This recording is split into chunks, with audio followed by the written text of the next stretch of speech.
A cryptic letter arrives at Hercule Poirot's London flat, pleading for justice without leaving a trace.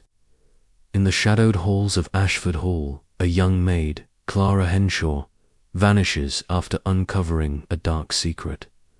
Was it the stolen sapphire necklace, the mysterious coded numbers, or the sinister dealings of Charles Ashford, entangled in a smuggling ring with a shadowy figure known only as Mr. V?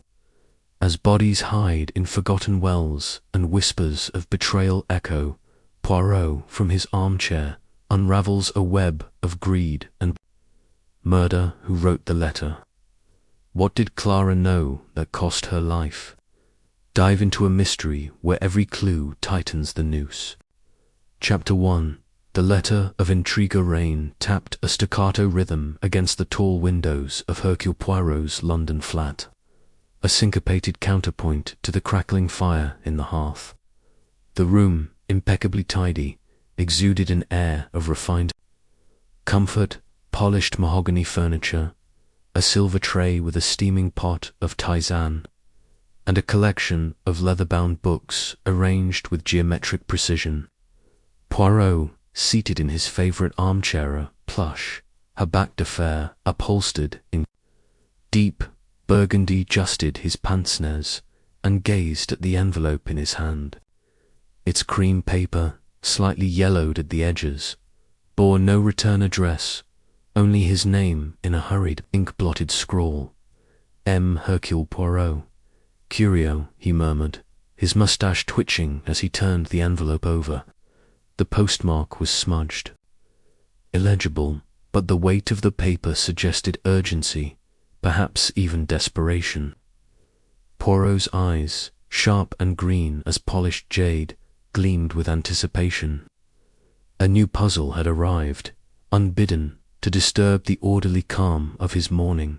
He slit the envelope with a silver letter opener, his movements precise, almost surgical. Inside was a single sheet, folded once, its contents penned in the same erratic hand. Poirot leaned back, the firelight casting shadows across his face, and read aloud to himself, his Belgian accent lending the words a theatrical cadence. Poirot's lips pursed, a faint smile tugging at the corners. A friend, sans nam. Most intriguing. He folded the letter and placed it on the side table, his fingers drumming a thoughtful rhythm. The anonymity of the writer was not unusual. Cowardice or caution often cloaked such pleas, but the challenge was novel, to solve a mystery without leaving his chair. The audacity of the request appealed to his vanity, and the vagueness of the great wrong stoked his curiosity. The Ashfords, a family of old money and older secrets, were not unknown to him by reputation. Their estate, Ashford Hall, was a sprawling monument to aristocratic pride, whispered to house intrigues as grand as its marble halls.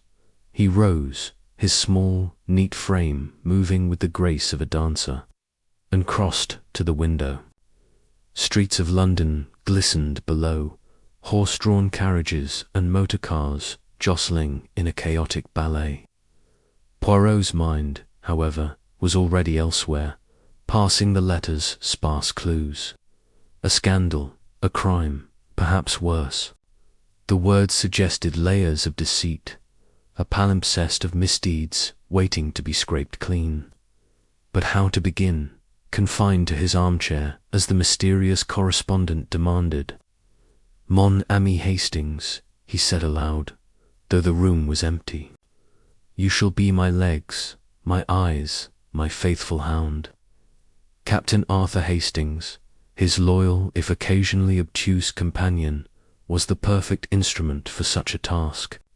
Poirot returned to his chair, poured a cup of tisane, its herbal aroma a soothing counterpoint to the storm outside, and began to compose a mental plan. The door buzzer sounded, a sharp intrusion. Poirot glanced at the clock, 10:30. Punctual, as always. He pressed the intercom and spoke with crisp authority. Entres, Hastings. The game, it is afoot. Moments later, Captain Hastings burst into the room, shaking rain from his overcoat and clutching a sodden umbrella. His ruddy face, framed by a shock of chestnut hair, was alight with enthusiasm. "Poirot, old chap, got your note," sounded urgent. "What's the devilry this time?" He hung his coat on the rack, nearly toppling a vase in his haste, and flopped into the chair opposite Poirot. Poirot raised a hand, silencing him. "Calm yourself, Hastings. Haste is the enemy of precision. Observe." He handed the letter to Hastings, who read it with furrowed brows, his lips moving silently as if deciphering a code. "Good Lord," Hastings said, looking up. "The Ashfords there, practically royalty in Kent. Old Lord Ashford's got a seat in the House of Lords, hasn't he? And this talk of a scandal, what could it be? Blackmail, embezzlement?" Poirot's eyes twinkled. "Patience, mon ami. You leap to conclusions like a fox to a henhouse. The letter speaks of a great wrong, a crime, perhaps worse. We must not assume, but deduce. The Ashfords are a family of prominence. But prominence breeds secrets as surely as wealth breeds envy." Hastings leaned forward, his boyish eagerness undimmed. "So, what's the plan? Shall we hop a train to Kent? Nose around Ashford Hall?" Poirot's moustache quivered with amusement. Nan, Hastings. You have not read the letter closely. The writer challenges me to solve this mystery sans boga without stirring from my chair. A test of the mind, not the feet. You, my friend, shall be my emissary, while I, Hercule Poirot, shall exorcise the little grey cells from the comfort of this room. Hastings blinked, clearly skeptical. "Solve a case without leaving the flat. That's a tall order, even for you, Poirot. How do we start?" Poirot sipped his tisane, savouring the moment. "We begin, Hastings, with information. The letter is our only clue, and it is maddeningly vague.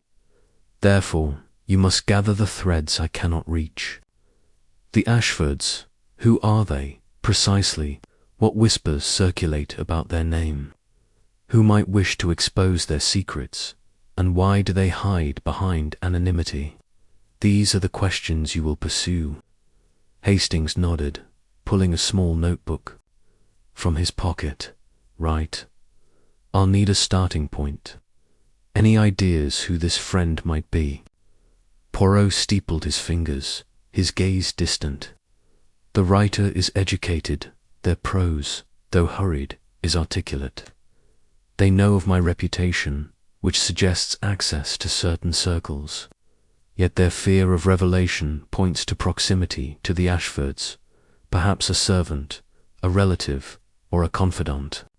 The ink, it is uneven, suggesting a trembling hand. Fear, Hastings, or perhaps haste. We must learn more of the Ashford household to narrow the field." Hastings scribbled furiously, then paused. "The Ashfords are a big family, aren't they? Lord and Lady Ashford, their son Charles, and a daughter, I think. Eleanor, was it? I could start with the local gossip in Kent, maybe visit the village near their estate." "Precisement," Poirot said, nodding. "But discretion, Hastings. You are not to storm into Ashford Hall like a cavalry charge. Begin with the village wishwood. I believe it is called. Speak to the postmaster, the publican, the vicar. They are the pulse of such places. Learn of the Ashfords' habits, their visitors, any recent disturbances, and," Hastings Poirot's voice sharpened, "observe the small things. A glance, a hesitation, a word unspoken. These are the crumbs that lead to the truth." Hastings grinned, clearly relishing the adventure. "I'll be your bloodhound," Poirot. "But what about you?" "Just going to sit here, sipping tea."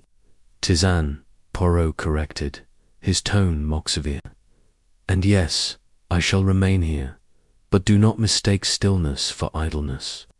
The mind, Hastings, it travels where the body cannot. I shall reflect, I shall deduce, and when you return, we shall weave your findings into a tapestry of truth." Hastings stood, tucking his notebook away. "Right then, I'll catch the noon train to Whodunit. Any specific questions you want me to ask?" Poirot leaned back, closing his eyes as if consulting an inner oracle. "Ask of recent departures from the Ashford household servants, guests, anyone who has vanished without explanation. Inquire about the family's demeanor. Are they anxious, secretive? And Hastings, note any mention of a scandal, no matter how trivial. The smallest pebble may start an avalanche." Hastings saluted playfully. "Consider it done. I'll wire you if I find anything juicy." He grabbed his coat and umbrella, pausing at the door. "You're sure you can crack this without seeing the place yourself?" Poirot's smile was serene, almost feline. "My dear Hastings, the world is full of those who run about, chasing shadows. Hercule Poirot, he sits, he thinks, and the shadows come to him. Go, and return with your treasures." As the door closed behind Hastings, Poirot picked up the letter. Again, his fingers tracing the uneven script. The fire crackled, casting a warm glow across the room, but his mind was elsewhere, sifting through possibilities. The Ashfords were no strangers to rumour whispers of Lord Ashford's gambling, Lady Margaret's aloofness, Charles's ambition, Eleanor's reclusiveness. But which thread, if pulled, would unravel the great wrong the letter promised? He rose and crossed to a small writing desk, its surface as orderly as his thoughts. From a drawer, he retrieved a fresh sheet of paper and began to draft a list of questions, each one a probe into the mystery's heart. Poirot paused, his pen hovering. The challenge was intoxicating, a puzzle that demanded pure intellect, unclouded by the distractions of physical investigation. He imagined the Ashford estate, its grand facade hiding a warren of secrets, its inhabitants moving like chess pieces in a game only he could see.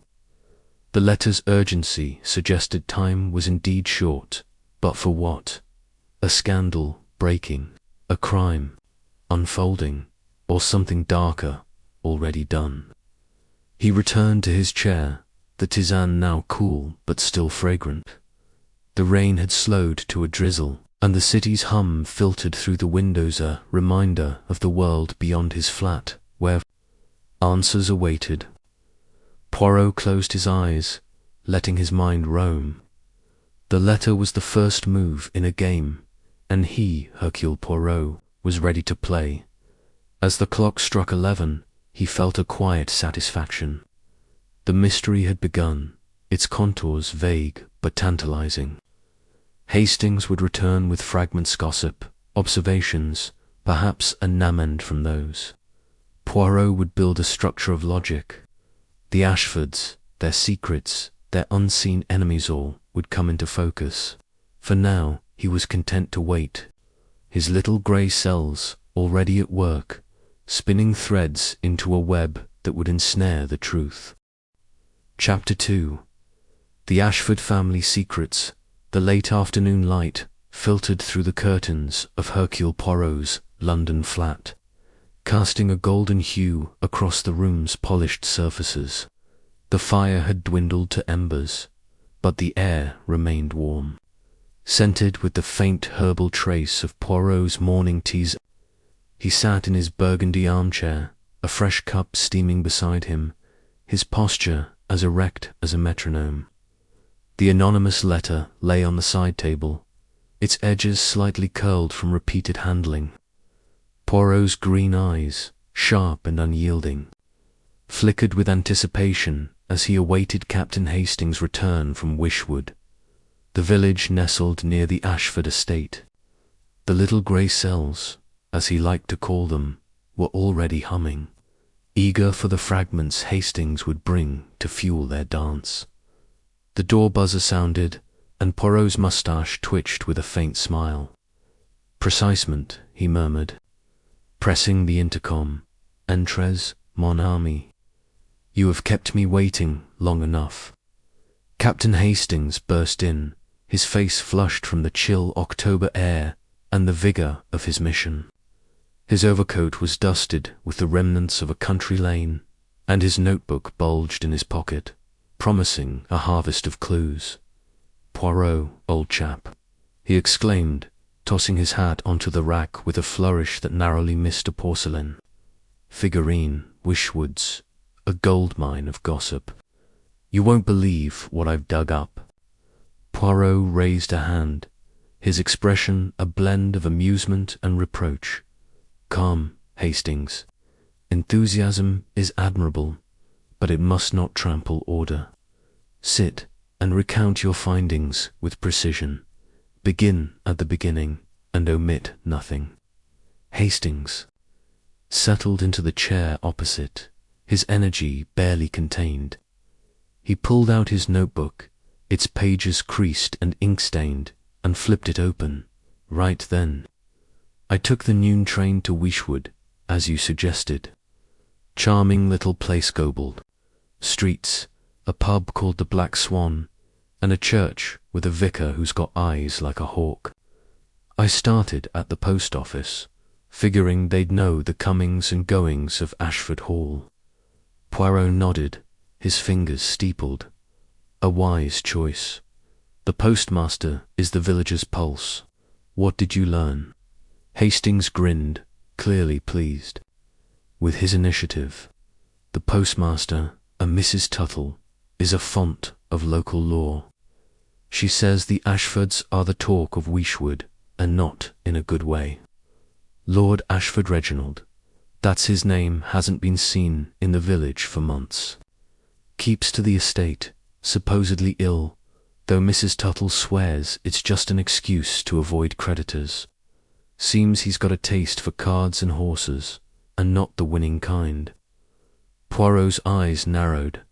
Financial troubles. Most interesting. A man of title, hiding from debt, is a man with secrets. Continue.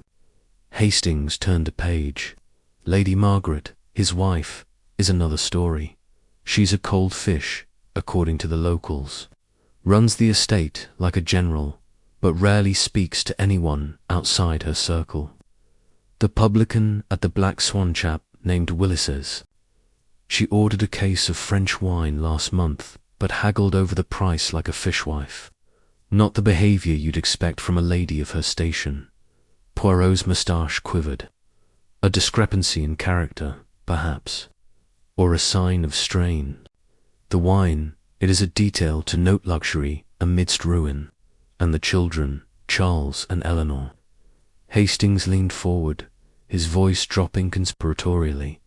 Charles is the golden boy, or so he thinks. Ambitious, always in London, rubbing elbows with bankers and politicians. Willis says he's been seen with some shady typesmen in sharp suits who don't belong in Wishwood. There's talk he's trying to save the family fortune, but nobody's sure how. As for Eleanor, she's a bit of a ghost. Rarely leaves the estate, spends her days painting or reading. The vicar, Mr. Langley, says she's kind but distant, like she's carrying a weight. Poirot's fingers tapped a slow rhythm on the armrest. A family fractured, each member with their own burdens. Charles, the schemer, Eleanor, the recluse, Lady Margaret, the iron hand, and Lord Ashford, the fading patriarch. But what of the disturbance I asked you to seek? A departure, a scandal. Hastings' eyes lit up. Here's the juicy bit. Mrs. Tuttle let slip that a servant girl, Clara, Henshaw, vanished from Ashford Hall about 3 months ago. worked as a housemaid, young, pretty, well-liked. One day she was there, the next poof, gone without a word. The official story is she left for a better position in London, but nobody in Wishwood buys it. Clara was local, born and bred, and her family's still in the village. They haven't heard from her since. Poirot's gaze sharpened, his mind seizing the thread. Clara Henshaw, a disappearance, unremarked, yet whispered about. This, Hastings, is no coincidence. The letter speaks of a great wrong, and this Clara may be its heart. Did you speak to her family? Hastings shook his head. Not yet. Mrs. Tuttle said Clara's sister, Mary, works at the bakery. I thought I'd check with you before. Diving deeper, the village is buzzing about Clara, though. Willis at the pub reckoned she knew something she shouldn't. Said she was seen talking to Charles Ashford the day before she vanished, and not in a friendly way. Poirot leaned back, his eyes half closed, as if peering into a mental kaleidoscope. A servant girl, privy to secrets, arguing with the ambitious son. This is the scent we follow. Clara Henshaw did not leave of her own accord, I think. She saw or heard something dangerous, and this Charles, he is at the centre, perhaps. Hastings frowned, flipping through his notes. There's more. The vicar mentioned a strange visitor to the estate, a week before Clara disappeared. A man, not local, arrived in a sleek motor car. Stayed one night, left before dawn. Nobody knows who he was, but the servants were on edge after. Mr. Langley overheard them talking about trouble brewing. At the hall, Poirot's smile was faint but triumphant. A visitor, a disappearance, a family in disarray. The tapestry begins to form. Hastings. This man, this stranger, he is a shadow on the board. We must learn his role. But first, Clara. Her absence is the key that unlocks the door. He rose, moving to his writing desk with the precision of a clockmaker. From a drawer, he retrieved a fresh sheet of paper and began to jot down instructions, his pen moving with deliberate grace. You will return to Wishwood tomorrow, Hastings. Seek out Mary, Clara's sister. Ask what Clara said in the days before she vanished. Any fears, any confidences. Be gentle, mon ami. Grief makes the heart fragile. And then find the butler of Ashford Hall. A butler sees all, hears all, and speaks little. He will know of this visitor, and perhaps of Clara's quarrel with Charles. Hastings nodded, scribbling the orders. The butler, think he's hiding something. Poirot's eyes gleamed. Everyone hides something, Hastings. The butler, let us call him. The gatekeeper of secrets will have seen what others miss. His loyalty to the Ashfords may bind his tongue, but you, with your charm, will loosen it. Hastings chuckled, pocketing his notebook. Flattery, Poirot. I'll do my best. Anything else? Poirot paused, his gaze drifting to the letter on the table. Observe the mood of the village. Is there fear? Suspicion? The letter's writer is close to the Ashfords, I am certain. They may be watching, waiting for a sign that their plea has been heard. Note any who seem overly curious about your inquiries. Hastings stood, retrieving his hat. Right, I'll be on the early train. Should I wire you with updates? But only if the matter is urgent. Otherwise, return with your findings. The mind of Hercule Poirot requires the full picture to paint its masterpiece. Tone was light, but his eyes were serious, already weaving the threads Hastings had brought into a pattern only he could see. As Hastings departed, the flat fell silent, save for the soft ticking of the mantel clock. Poirot returned to his armchair, the letter in hand. Clara Henshaw's disappearance was no mere coincidence. It was the crack in the Ashford facade, the first glimpse of the great wrong the letter promised. Charles Ashford, with his ambition and questionable associates, was a likely architect of deceit. But the stranger in the motor car, the whispers of trouble, the hidden rider, they were pieces of a puzzle still taking shape. Poirot sipped his tisane, its warmth a quiet comfort. The rain had returned, a gentle patter against the windows, but his mind was far from the London gloom. He pictured Ashford Hall, its grand halls echoing with secrets, its servants moving like ghosts, its family bound by pride and peril. Clara Henshaw, he mused, had stumbled into a truth too dangerous to bear. Was it theft, betrayal, or something darker, buried in the estate's shadowed corners? He set the letter down, his fingers lingering on its ink-blotted words. The challenge remained to solve this mystery without stirring from his chair. Yet already the little grey cells were at work, sorting, analysing, building a structure of logic from Hastings' scattered clues.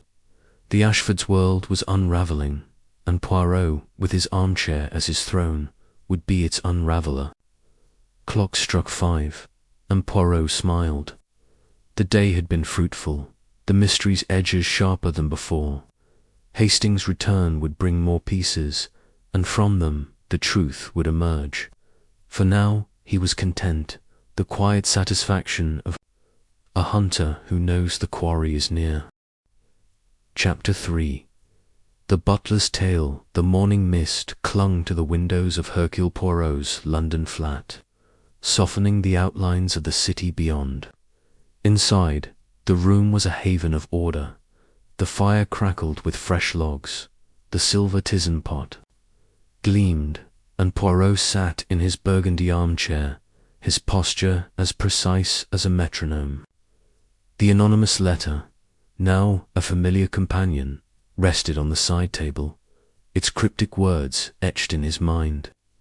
Clara Henshaw's disappearance, the Ashford family's whispers of scandal, and the mysterious visitor in the motor car had set his little grey cells alight. He awaited Captain Hastings' return from Wishwood, expecting news that would sharpen the mystery's edges. The door buzzer sounded, sharp and insistent. Poirot's moustache twitched with anticipation. "Entresse, Hastings," he called through the intercom, his voice crisp. "I trust you bring me treasures." Captain Hastings strode in, his face ruddy from the autumn chill, his overcoat speckled with damp. He carried a leather satchel, its weight suggesting a bounty of notes. "Poirot, you won't believe the morning I've had," he said, shedding his coat with care this time, mindful of the porcelain figurine he'd nearly toppled before. "Wishwood's buzzing like a beehive, and I've got something solid." Poirot gestured to the chair opposite, his green eyes gleaming. "Sit, mon ami, and proceed with method. You have spoken to the butler, I presume, and perhaps this Mary, the sister of Clara Henshaw?" Hastings nodded, pulling a sheaf of papers from his satchel. "Got to the butler first, Mr. Grayson, a proper old-school type, all starch and discretion. Took some doing to get him talking. I caught him at the edge of the Ashford estate, near the stables, polishing a silver tray like it was his life's work." Hastings grinned, flipping open his notebook. "He's loyal to the Ashfords, no doubt, but there's a crack in his armour." Poirot leaned forward, his fingers steepled. "A crack, you say? Excellent. Recount every detail, Hastings." "The butler is the silent sentinel of a great house." "What did he reveal?" Hastings settled back, his voice steady but eager. "Great. Been with the Ashfords for 30 years. Knows every creak in the floorboards, every whisper in the halls. I started with small talk weather. The estate's gardens then eased into Clara. His face tightened. Poirot, like I'd jabbed a nerve. He said Clara was a good worker, quiet, kept to herself. But then, 3 months ago, she was seen arguing with Charles Ashford in the library. Grayson overheard raised voices, Clara saying something about not right and telling someone. Charles told her to keep quiet and leave it be. Poirot's eyes narrowed, his mind seizing the thread. An argument, heated and secretive. This is most significant. Did Grayson hear the subject of this dispute? Hastings shook his head. He claims he didn't linger, said it wasn't his place to eavesdrop. But he admitted Clara looked shaken afterward, pale as a ghost. The next day, she was gone. Grayson swears she left for London. Same story as the village, but his eyes wouldn't meet mine when he said it. I pressed him, Poirot, and he let slip. Something odd. Said Clara had been asking about a locked drawer in Charles's study, one he keeps under key. Grayson caught her lingering near it once, and she made some excuse about dusting. Poirot's moustache quivered with a faint smile. A locked drawer, a curious maid, and an argument with the master's son. Wee Hastings, this is the scent. Of truth, Clara Henshaw stumbled upon something Charles wished to conceal. But what, and why such fear in Grayson's eyes? Hastings turned a page, his brow furrowing. There's more. Grayson hinted at an affair, not Clara's, mind you. But someone in the family. He clammed up right after, said he'd spoken out of turn. I tried to push, but he practically bolted back to the house. Said he'd lose his place if he said more. I got the sense he's scared, Poirot, not just loyal. Poirot leaned back, his gaze distant, as if peering through the mist outside to the heart of Ashford Hall. An affair, whispered yet unsaid, fear binding the tongue of a loyal servant. This is no small matter, Hastings. Grayson knows more than he tells, but his silence speaks volumes. Clara's curiosity, her argument, her disappearance, these are not accidents.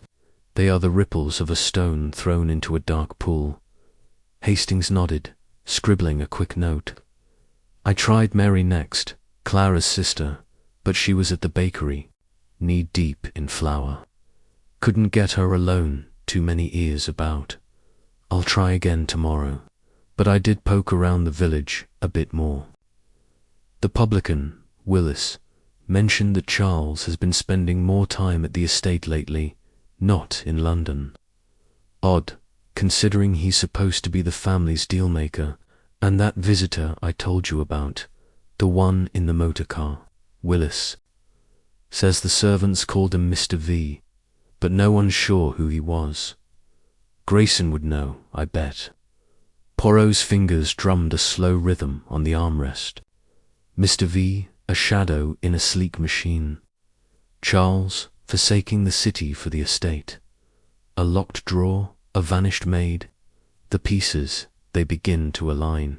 Hastings. Clara Henshaw saw or heard something that threatened Charles Ashford's plans. This affair, Grayson hints at, perhaps it is not romantic but criminal, a secret tied to this mysterious visitor. Hastings blinked, caught off guard. Criminal. You think Charles is mixed up in something shady? Poirot's smile was enigmatic. I think, Hastings, that ambition, such as Charles's, rarely walks a straight path. The locked drawer, it calls to me. What does it hide? Letters, ledgers, proof of a deed that could not bear the light. And Grayson, he is the key to this drawer.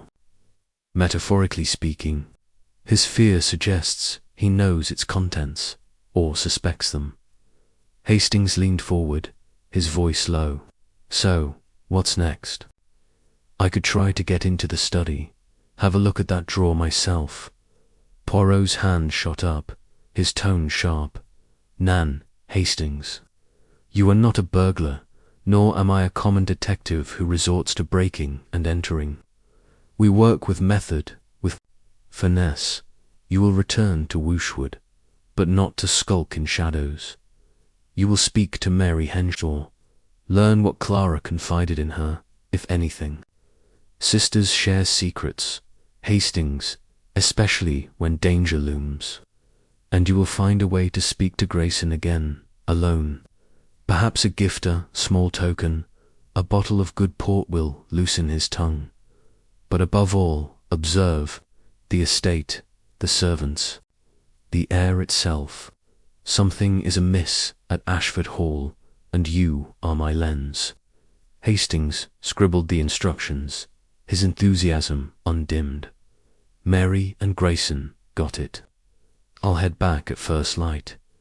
Anything else I should watch for? Poirot's gaze drifted to the letter, its ink-blotted words a silent challenge. Watch for those who watch you, Hastings. The letter's writer is near. I am certain a servant, perhaps, or a villager with ties to the estate. They know of my involvement now, through your presence. Note any who seem too curious, too eager to steer your questions. And, Hastings. Poirot's voice softened, almost paternal. Be cautious. If Clara met harm for what she knew, others may follow. Hastings nodded, his jaw set. I'll be careful, Poirot. But you're sure you can piece this together just sitting here? Grayson's hiding something, and that drawer's got to hold a clue. Poirot's smile was serene, almost feline. The mind, Hastings, it travels where the body cannot. You bring me the raw clay, and I, Hercule Poirot, shall mould it into truth. The drawer, the affair, the visitor, these are but threads. In time, they will weave a tapestry. Hastings stood, tucking his notebook into his satchel. Right, then. I'll wire if I get anything urgent. Otherwise, I'll be back tomorrow evening with the goods. As the door closed behind him, Poirot picked up the letter, his fingers tracing its hurried script. Clara Henshaw's argument with Charles, Grayson's veiled hints, the locked drawer, these were not random. They were the outlines of a crime, its shape still hidden but growing clearer. He rose, crossing to his writing desk, and began a new list, his pen moving with deliberate precision. What did Clara discover in or about the locked drawer? Who is Mr. V, and what was his business at Ashford Hall? What affair does Grayson fear to name, and how does it connect to Charles? Why does the writer insist I remain in my chair? Is it to protect them, or to limit my reach? What fear binds Grayson's tongue loyalty, or something darker? The mist outside thickened, shrouding London in a grey veil, but Poirot's mind was a beacon cutting through the fog. Clara's disappearance was no mere flight. She had been silenced, he was certain, for stumbling upon a truth Charles Ashford could not allow. The butler's tale, though incomplete, was a cornerstone. Grayson's fear, his half-spoken hints, pointed to a secret that threatened the Ashford name. Poirot returned to his armchair, the tisane's warmth a quiet comfort. The mystery was deepening, its contours sharper with each of Hastings' reports. He pictured Ashford Hall, its grand library where Clara's voice had risen in defiance, its study with a drawer locked against prying eyes, its servants whispering of a stranger called Mr. V. The challenge to solve this without stirring remained a delicious constraint, one that only Hercule Poirot could meet. The clock chimed noon, and Poirot's smile widened. The day had brought progress, the puzzle's pieces falling into place. Hastings would return with more, and from those fragments the truth would emerge. For now he was content, the little grey cells humming with the promise of revelation. Chapter 4. A Sister's Suspicion. The autumn dusk settled over Hercule Poirot's London flat, painting the room in hues of amber and shadow. The fire burned low, casting flickering patterns across the polished mahogany furniture, while the air carried the faint, comforting scent of Poirot's tisane. He sat in his burgundy armchair, his small, neat frame as still as a statue, his green eyes fixed on the anonymous letter that lay like a talisman on the side table. Clara Henshaw's disappearance, Charles Ashford's secretive argument, and the butler Grayson's veiled hints of an affair had woven a web of intrigue in Poirot's mind. His little grey cells thrummed with anticipation, awaiting Captain Hastings' return from Weeshwood with fresh threads to spin. The door buzzer sounded, a sharp note in the evening's quiet. Poirot's moustache twitched, a spark of eagerness in his expression. "Intrez, Hastings," he called through the intercom, his voice precise. "I trust you have not kept the truth waiting." Captain Hastings entered, his face flushed from the crisp air and the weight of his discoveries. His satchel, slung over one shoulder, bulged with notes, and his eyes gleamed with the excitement of a hunter nearing his quarry. "Poirot, I've got something solid this time," he said, hanging his coat with unusual care, mindful of past near misses with the flat's delicate decor. "Mary Henshaw talked, and it's a bombshell." Poirot gestured to the chair opposite, his fingers steepled. "Sit, mon ami, and proceed with order. You have spoken to Clara's sister, oui, and perhaps pressed the butler further. Begin with Mary. What does she reveal?" Hastings settled in, pulling a crumpled envelope from his satchel alongside his notebook. "Got to Mary first thing this morning at the bakery. She's a tough one. Poirot works dawn to dusk, hands calloused from kneading dough. Took some coaxing to get her alone, away from the village gossips. We sat in the back, near sacks of flour, and she opened up about Clara." He paused, handing Poirot the envelope. "She gave me this letter Clara sent a week before she vanished. Said it was the last she heard from her." Poirot's eyes gleamed as he took the envelope, its paper worn but intact, addressed to Mary Henshaw in a neat, feminine hand. He slit it open with his silver letter opener, his movements deliberate, and unfolded a single sheet. The firelight danced across the page as he read aloud, his Belgian accent lending the words a grave cadence. "Dearest Mary, I hope this finds you well. Things at Ashford Hall are strange, and I'm uneasy. I've seen something I shouldn't, something dangerous. It's not my place to say more, not yet, but I'm planning to leave soon. The hall isn't safe, not for me. Charles is not what he seems, and I fear what he might do if he knows I know. Don't worry, but pray for me. I'll write again when I'm in London. Your loving sister." Clara Poirot's lips pursed, his mind racing. A dangerous secret, and Charles at its heart. This, Hastings, is the thread we pull. Clara was no mere maid. She was a witness to something perilous. What did Mary say of her sister's state of mind? Hastings leaned forward, his voice low. "Mary's heart broken but angry. Said Clara was always bright, full of dreams, wanted to open a dress shop one day. But in the weeks before she disappeared, Clara grew quiet, jumpy. Mary says Clara visited her one evening, 2 days before that letter, and hinted at trouble. Said she'd overheard Charles talking about moving something valuable and how it had to stay hidden. Clara wouldn't say more, just that she was scared and planning to leave for London. Mary begged her to quit right then, but Clara said she needed one more paycheck, then nothing. No word, no trace." Poirot's fingers tapped a slow rhythm. On the armrest, "Clara, she sees too much, hears too much. This something valuable, it is no trinket, I think.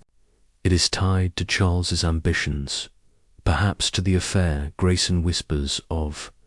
Did Mary speak of this affair? Hastings shook his head, didn't know about it. I asked if Clara mentioned anyone else at the Hall lovers, enemies, anything. Mary said Clara kept to herself, mostly confided in Eleanor, the daughter. They were close. In a way Clara helped with Eleanor's painting supplies, and they'd chat sometimes, but nothing about an affair. Mary's convinced Charles did something to Clara though. Says he's got a temper, and Clara was terrified. Of him after that argument Grayson mentioned, Poirot's gaze drifted to the letter, its words a silent cry. Eleanor, the recluse, a friend to Clara.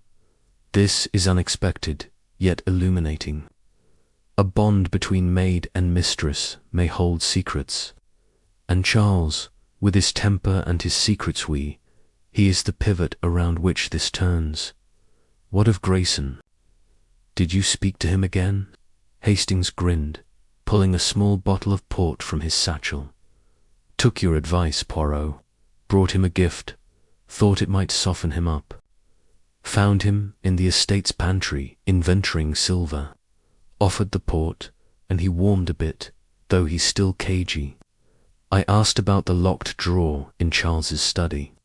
He froze, Poirot, like I'd caught him stealing. Said he didn't know what was in it, but Clara had been too curious for her own good. Said she asked him once if Charles kept important papers there, and he told her to mind her duties. He wouldn't say more, but he looked rattled, kept, glancing at the door like someone might overhear. Poirot's smile was faint but triumphant. Grayson, he guards his words like a vault, but his fear betrays him. Clara's curiosity about the drawer, her argument with Charles, her talk of a dangerous secret. These are not separate threads, Hastings. They are one. The drawer holds the key, metaphorically or literally. Did Grayson speak of this, Mr. V, the visitor? Hastings flipped a page in his notebook. Tried to nudge him on that, but he shut down. Said he didn't recall any visitor by that name, though his hands shook when he said it. I got more from the stable boy, though. Young lad, Tom, who tends the horses. He remembers the motorcar sleek, black, not local, said the driver. This Mr. V met with Charles in the study late at night. Tom overheard them through an open window, talking about shipments and keeping it quiet. He didn't catch much else, got chased off by a footman. Poirot leaned back, his eyes half closed, as if watching a scene unfold in his mind. Shipments, secrets, a locked drawer. Charles Ashford is not merely ambitious, he is entangled in something illicit. Clara, poor Clara, she stumbled into this web. Her disappearance, it is no flight to London. She was silenced, I fear, for what she knew. Hastings' brow furrowed. Silenced. You think Charles harmed her? Poirot's expression was grave. I think, Hastings, that truth is a dangerous guest in a house like Ashford Hall. Clara's letter, her fear, her vanishing, these suggest a fate more sinister than a new position. But we lack proof. You must return to Wishwood Mon Army. Your task now is to uncover what Charles hides. The drawer, it calls to us, but we cannot breach it. Instead, seek the estate's financial records. A man like Charles, with ambitions and secrets, leaves traces in ledgers. Speak to the estate's bookkeeper, if there is one, or a clerk in the village who handles their accounts. Discreetly, Hastings. Hastings nodded, scribbling furiously. Financial records, right. And what about Eleanor? Should I try talking to her? If she was close to Clara, she might know something. Poirot's eyes gleamed. An excellent thought, Hastings. Eleanor, the quiet one, may hold a piece of the puzzle. Approach her gently. She is not her brother, and trust is fragile. Ask of Clara, of their talks, of anything unusual in the days before the disappearance. And, Hastings, keep watch for the letter's writer. Their silence since your arrival suggests they are close, perhaps among the servants, perhaps in the village. Someone is watching, waiting for us to act. Hastings tucked the envelope and notebook into his satchel. I'll head back tomorrow morning. Anything else? Poirot rose, crossing to his writing desk with the grace of a cat. He began a new list, his pen moving with precision. What is the valuable thing Clara overheard Charles discuss? What does the locked drawer contain? And why was Clara curious? Who is Mr. V? And what shipments did he and Charles plan? What did Clara share with Eleanor? And does Eleanor suspect her brother? Who in Wishwood knows more than they say? And why do they fear to speak? He handed the list to Hastings. Your guide, mon ami. Follow it with care. The truth is near, but it is guarded by fear and deception. Hastings pocketed the list, his jaw set. I'll get to it, Poirot. But you're sure you can crack this from that chair? Mary's letter, it's chilling. Clara was scared out of her wits. Poirot's smile was serene. The chair, Hastings, is but a stage. The mind of Hercule Poirot, it travels to Ashford Hall, to the heart of Clara's fear. You bring me the pieces, and I shall build the truth. Go, and be my eyes. As Hastings departed, the flat fell silent, the fire's glow softening the room's edges. Poirot picked up Clara's letter, its words a haunting echo of a life cut short. Charles Ashford's secrets, the locked drawer, the mysterious Mr. V. They formed a constellation of deceit, with Clara at its center. The challenge to solve this mystery without stirring remained, but Poirot felt the thrill of progress.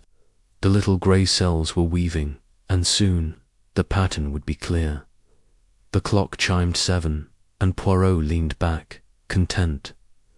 The day had sharpened the mystery's contours, and Hastings' next report would bring more light. For now, he savoured the quiet, the puzzle's pieces falling into place in his mind. Chapter 5. The shadow of debt. The morning sun pierced the haze outside Hercule Poirot's London flat, casting long, slanting rays across the room's polished surfaces. The fire burned steadily, its warmth a quiet counterpoint to the chill seeping. Through the windows, Poirot sat in his burgundy armchair, his posture as impeccable as ever, a fresh pot of tisane steaming beside him. The anonymous letter and Clara Henshaw's desperate note to her sister Mary lay on the side table. Their words a constant murmur in his mind. Clara's disappearance, her fear of Charles Ashford, the locked drawer, and the mysterious Mr. V had woven a tapestry of suspicion, with Charles at its centre. Poirot's little grey cells buzzed with anticipation, awaiting Captain Hastings' return from Wishwood with news of the Ashford family's financial secrets. The door buzzer sounded, crisp and eager, like a herald announcing a revelation. Poirot's moustache twitched, a spark of excitement in his green eyes. "Entrez, Hastings," he called through the intercom, his voice precise. "I trust you bring the key to our puzzle's next lock." Captain Hastings strode in, his face bright with the flush of discovery, his satchel heavy with papers. He shook off his overcoat, hanging it with a care born of Poirot's past reprimands, and dropped into the chair opposite. "Poirot, you're not going to believe this," he said, his voice brimming with energy. "I've been digging into the Ashfords' finances, and it's a mess. A proper scandal brewing, if you ask me." Poirot raised a hand, his expression a blend of amusement and command. "Order, Hastings. Begin at the beginning, and let us unravel this thread with method.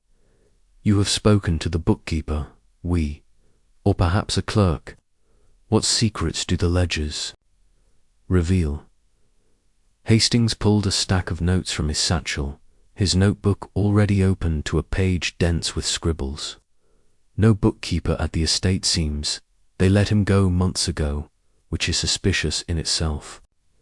But I found a clerk in Wishwood, a Mr. Pembroke, who handles accounts for half the gentry in Kent.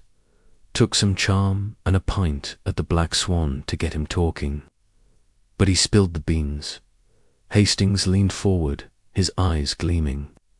"Lord Ashford's bankrupt, Poirot. Flat broke. Gambled away a fortune at the tables in Monte Carlo and on bad investments in the colonies. The estate's been running on fumes for years." Poirot's lips pursed, his mind seizing the revelation. Bankrupt. This is most illuminating. A noble house, crumbling beneath the weight of debt. And yet, Ashford Hall stands, its facade intact. How do they maintain the illusion? Hastings grinned, flipping a page. "That's where Charles comes in. Pembroke says Charles has been scrambling to keep the family afloat. He's been selling off assets, paintings, land parcels, even some of Lady Margaret's jewellery, though she doesn't know the half of it. Pembroke saw Charles in London last month, meeting with a shady financier, a fellow named Carver. Word is, Charles secured a loan, but the terms were steep. Pembroke overheard talk of collateral that wasn't strictly legal." Poirot's fingers tapped a slow rhythm on the armrest. "Collateral, you say? Not the usual stocks or bonds, I presume. This Carver, he is no ordinary banker. Charles, with his ambition, has ventured into dangerous waters. And Clara her talk of something valuable to be hidden. Perhaps she stumbled upon this collateral." Hastings nodded, his brow furrowing. "That's what I thought. Pembroke didn't know details about the loan, but he said Charles has been cagey, always paying in cash and avoiding paper trails. And here's the kicker. Pembroke mentioned a rumour that Charles was moving money through unconventional channels, offshore accounts, maybe, or something less savoury. Clara overheard something about that, working in the study." Poirot's eyes narrowed, his mind weaving the threads. Unconventional channels. This fits with the shipments. The stable boy overheard Charles discussing with Mr. V. Clara. Poor Clara, she was too curious, too close to the truth. "Did you learn more from Mary Henshaw, or Eleanor, perhaps?" Hastings shook his head, pulling another sheet from his satchel. "Mary was at the bakery again, swamped with orders. I couldn't get her alone, but I left a note saying I'd call tomorrow. As for Eleanor, I tried approaching her at the estate, caught her walking in the gardens, sketching by the rose beds. She's shy, Poirot, like a deer ready to bolt. Mentioned Clara gently, said I was looking into her departure. Eleanor's face went pale, and she said Clara was a friend, but she clammed up when I asked about Charles, said she didn't want to talk about family matters. I didn't push, felt like she might shut down entirely." Poirot's smile was faint but approving. "You show restraint, Hastings, a rare virtue. Eleanor's silence speaks as loudly as Grayson's fear. She knows something, perhaps not all, but enough to fear her brother. We must tread lightly with her and Grayson. Did you return to him with your port?" Hastings chuckled, tapping his notebook. "Tried, but he was nowhere to be found. The footman said he'd taken a day to visit family in the next village. Suspicious timing, if you ask me. But I did get something else. The publican, Willis, mentioned a local jeweller, Mr. Finch, who's been buying odd pieces from the Ashfords, not just jewelry, antique silver, rare books. Willis reckons Charles is liquidating assets on the sly to cover debts or fund whatever he's up to. Poirot leaned back, his gaze distant, as if peering into the heart of Ashford Hall, a jeweller buying the family's treasures in secret. This is no mere debt repayment, Hastings. Charles is building something, a plan, a scheme, perhaps a shield against ruin. Clara's discovery, her fear, her disappearance, it is all connected to this. The locked drawer, the valuable thing, the shipments, these are the bones of a crime. Hastings blinked, his voice low. You think Charles got rid of Clara to keep her quiet? That's cold, even for a chap like him. Poirot's expression was grave. I think, Hastings, that desperation makes monsters of men. Charles, with his family's honor and fortune at stake, would not hesitate to silence a threat. But we need evidence, not supposition. You must return to Wishwood, mon ami. Your task is twofold. First, speak to this jeweller, Mr. Finch. Learn what Charles has sold, and to whom. A man who buys antiques may know more than he says. Second, find Mary Henshaw again. Her sister's letter speaks of danger. She may hold another clue, perhaps something Clara said in passing. Hastings scribbled the instructions, his enthusiasm undimmed. Finch and Mary got it. Should I try Eleanor again, or Grayson when he's back? Poirot's fingers stilled, his eyes sharp. Eleanor, for now, we leave. She is a delicate thread, not to be pulled too soon. Grayson, however, you must pursue. His absence today is no coincidence. Find him, Hastings, and press gently. The port was a good touch, but now you must be direct task of the drawer, the visitor. The affair, his fear will betray what his words conceal. Hastings tucked his notes into his satchel. Anything else? The village is starting to notice me poking around. Had a few curious stares today. Poirot's gaze drifted to the anonymous letter, its ink-blotted words a silent challenge. This is to be expected, Hastings. The writer of our letter is near, watching, perhaps among those who stare. Note their faces, their questions. Someone in Wishwood knows more than they dare say. And, Hastings, his voice softened, be cautious.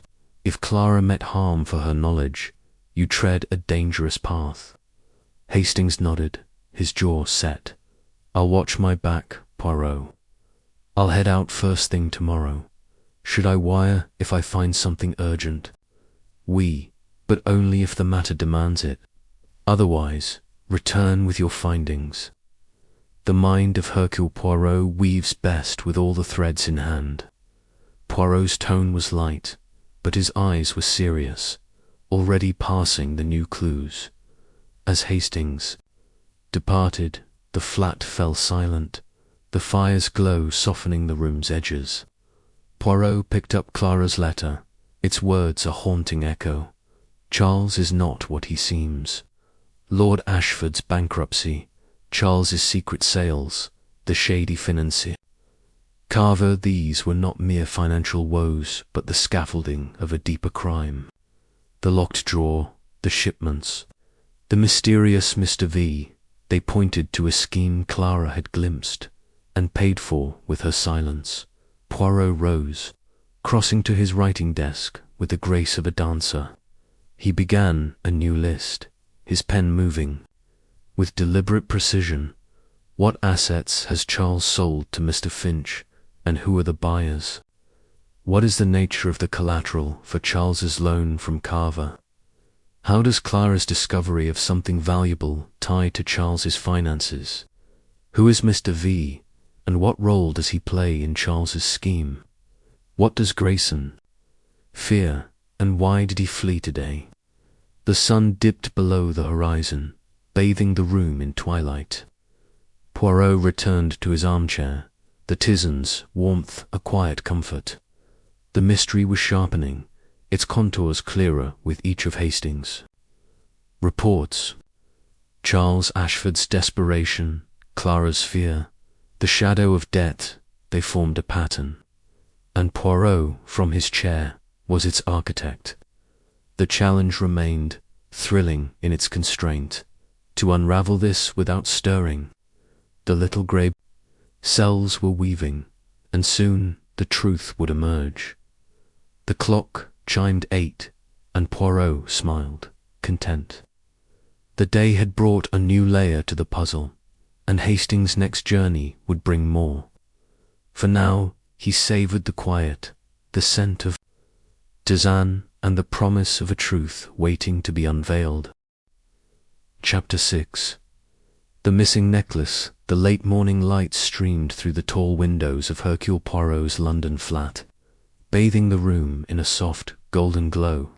The fire crackled gently, its warmth mingling with the faint aroma of Poirot's tisane, which sat steaming on the side table beside his burgundy armchair.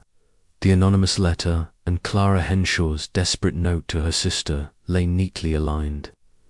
Their words a constant challenge to his little grey cells. Lord Ashford's bankruptcy, Charles's secretive dealings, and Clara's fatal curiosity about a locked drawer had sharpened the mystery's edges. Now Poirot awaited Captain Hastings' return from Wishwood, expecting news of the jeweller, Mr. Finch, and further clues to unravel the Ashford family's secrets.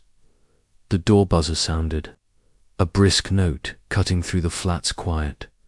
Poirot's moustache twitched, his green eyes sparking with anticipation. "Entrez, Hastings," he called through the intercom, his voice crisp with authority. "I trust you bring the light to pierce our shadows."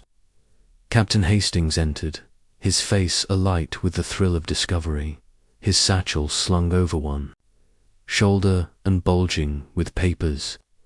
He shed his overcoat with a practiced care, mindful of Poirot's penchant for order, and settled into the chair opposite. "Poirot, I've hit gold," he said, his voice brimming with excitement. The jeweller's a talker, and what he told Mitz a proper twist. Poirot raised a hand, his expression a blend of amusement and command. "Order, mon ami. Begin with method, and let us sift the treasure from the dross. You have spoken. To Mr. Finch, what secrets does he reveal?" Hastings pulled a small ledger from his satchel, its pages marked with hasty notes. "Got to Finch's shop first thing this morning. Cramped little place in Wishwood, stuffed with trinkets. An old silver. Finch is a wiry fellow, all nervous energy, but he loves to talk business. I posed as a collector, said I'd heard the Ashfords were selling off pieces. That got him going." Hastings grinned, flipping open his notebook. He confirmed Charles has been unloading family heirlooms for months. Paintings, rare books, even a set of silver candlesticks. But the big one, a sapphire necklace, worth a small fortune, sold just before Clara vanished. Poirot's eyes narrowed, his mind seizing. The clue, a sapphire necklace. This is most significant. Such a piece is not sold lightly, especially from a family like the Ashfords. Did Finch say it was Charles who brought it? Hastings nodded, his voice low. Exactly. Charles came in alone, 3 months ago, claiming the necklace was his mother's, Lady Margaret's, and that she'd approved the sale. Finch paid a tidy some thousands, he said, but he thought it odd. Lady Margaret's known for her pride in the family jewels.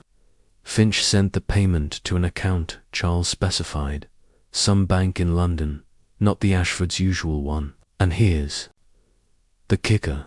Finch heard from a maid at the Whodunit. Clara, that Lady Margaret was furious when she noticed the necklace missing. She thought it was misplaced, not sold. Poirot leaned back, his fingers steepled, a faint smile playing on his lips. Charles, selling his mother's treasure in secret. This is no mere act of desperation, Hastings. It is deceit, calculated and bold. Lady Margaret, unaware of the sale, suggests Charles acts alone or with accomplices outside the family. And Clara, her curiosity, her disappearance, perhaps she saw this transaction, or its consequences. Hastings turned a page, his brow furrowing. That's what I thought. Finch said Clara was in his shop once, a week before she vanished, asking if he'd bought anything from the hall recently. She didn't mention the necklace outright, but Finch said she seemed nervous, kept glancing out the window like she was being watched. He brushed it off at the time, but now he wonders if she was onto something. Poirot's moustache quivered, his mind racing. Clara sniffing out the truth. She suspected Charles's theft, perhaps linked it to the something valuable. She mentioned to her sister, "This necklace, Hastings, it is not just a jewel. It is a symbol, piece of the Ashford legacy, sold to fund Charles's schemes." Did Finch know the buyer? Hastings shook his head. Not by name, said it went to a private collector, someone overseas. The deal was done through a middleman, a fellow Finch only knew as Mr. Carver. Sound familiar? That's the financier Pembroke mentioned, the one Charles met in London. Poirot's eyes gleamed, a spark of triumph. Carver again. The threads converge, Hastings. This financier, he is no mere lender. He is a spider, weaving a web with Charles at its center. The necklace, the loan, the shipments with Mr. V, they are part of the same tapestry. Clara, she saw too much, and paid the price. Hastings leaned forward, his voice urgent. I tried Mary Henshaw again, but she was out visiting a sick aunt, the baker said. I left another note, said it's urgent. As for Grayson, the butler, he was back at the hall, but jumpy as a cat. I caught him in the courtyard, tried the port trick again, but he wouldn't bite. Said he had nothing more to say about Clara or the drawer. But Poirot, his hands were trembling, and he kept looking toward the study windows, like he expected Charles to appear. Poirot's smile was enigmatic. Grayson, he is a man torn between loyalty and fear. He knows what the drawer holds, or suspects it. His silence is a shield, but it cracks. We must find a way to open it, Hastings, but not yet. The necklace is our focus now. Hastings flipped another page. One more thing. I poked around the village, as you said, watching for curious types. There's a groundskeeper, old Tom, who's been asking questions about me, wanted to know why. I'm sniffing around the hall. Willis at the pub says Tom's been with the Ashfords forever, fiercely loyal. Could he be our letter-writer? Poirot's gaze drifted to the anonymous letter, its ink-blotted words a silent challenge. Perhaps, Hastings, perhaps. A groundskeeper sees much comings and goings, secrets in the shadows. But his loyalty suggests caution, not betrayal.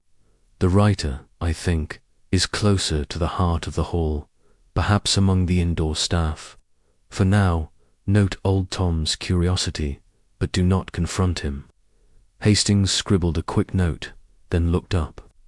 So, what's next? The necklace is a big clue, but it's gone. Should I try to track this Carver fellow in London? Poirot rose, crossing to his writing desk with the grace of a dancer. Nan, Hastings. London is too vast, and Carver too elusive for now. You must remain in Wishwood, where the truth lies. Your task is threefold. First, speak to Mary Hench. Her sister's letter mentioned danger. She may recall more of Clara's fears. Second, approach Eleanor Ashford again, gently. Her bond with Clara may yield a clue about the necklace or Charles's plans. Third, find a way to learn more of Lady Margaret's reaction to the missing necklace.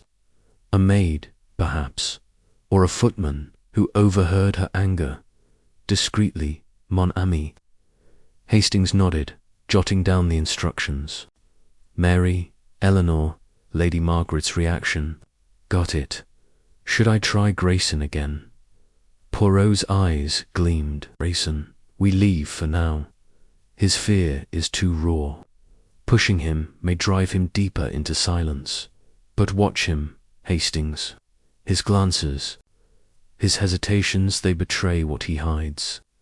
And keep an eye on old Tom. If he is our writer, he will reveal himself through his actions. Hastings tucked his notes into his satchel. I'll head back tomorrow morning. Anything else? The village is getting antsy with me poking about. Poirot's voice softened, a rare note of caution. You tread a delicate path, Hastings. Clara's fate is a warning. Be vigilant and note those who watch too closely. The writer of our letter is among them, I am certain, waiting for us to uncover the truth they cannot speak. Hastings stood, his jaws set. I'll be careful, Poirot. I'll wire if I find something urgent, but otherwise, I'll be back tomorrow evening. As the door closed behind him, the flat fell silent, the fire's glow casting soft shadows. Poirot picked up Clara's letter, its words a haunting refrain. Charles is not what he seems. The sapphire necklace, sold in secret, was a bold stroke. In Charles's game of debt, deceit, and perhaps murder. Carver, the financier, and Mr. V, the shadowy visitor, were players in this drama. And Clara had paid for her glimpse behind the curtain. Poirot returned to his armchair, the tisane's warmth a quiet comfort. He began a new list at his desk, his pen moving with deliberate precision. Who bought the sapphire necklace, and what was Charles's true purpose in selling it? How does Carver connect to the necklace and the shipments with Mr. V? What did Clara see or hear about the necklace that made her a threat? Does Eleanor know of her brother's theft? And what secrets did she share with Clara, who in the household, besides Grayson, might know of Lady Margaret's anger? The light outside faded, the city's hum a distant murmur. The mystery was deepening, its threads tighter with each of Hastings' reports. Charles's theft of the necklace, Clara's curiosity, the shadow of death, they formed a pattern, and Poirot, from his chair, was its weaver. The challenge to solve this without stirring thrilled him, a test of intellect over action. The little grey cells were spinning, and the truth was drawing near. The clock chimed noon, and Poirot smiled, content. The day had brought a vital clue, and Hastings' next journey would bring more. For now he savoured the quiet, the scent of tisane, and the promise of a revelation waiting to unfold. Chapter 7. Eleanor's confession. The evening shadows lengthened across Hercule Poirot's London flat, draping the room in a soft twilight glow. The fire burned steadily, its crackle a quiet rhythm against the faint hum of the city beyond the windows. Poirot sat in his burgundy armchair, his small frame poised with the precision of a conductor, a fresh pot of tisane steaming beside him. The anonymous letter and Clara Henshaw's desperate note to her sister lay on the side table, their words a constant pulse in his mind.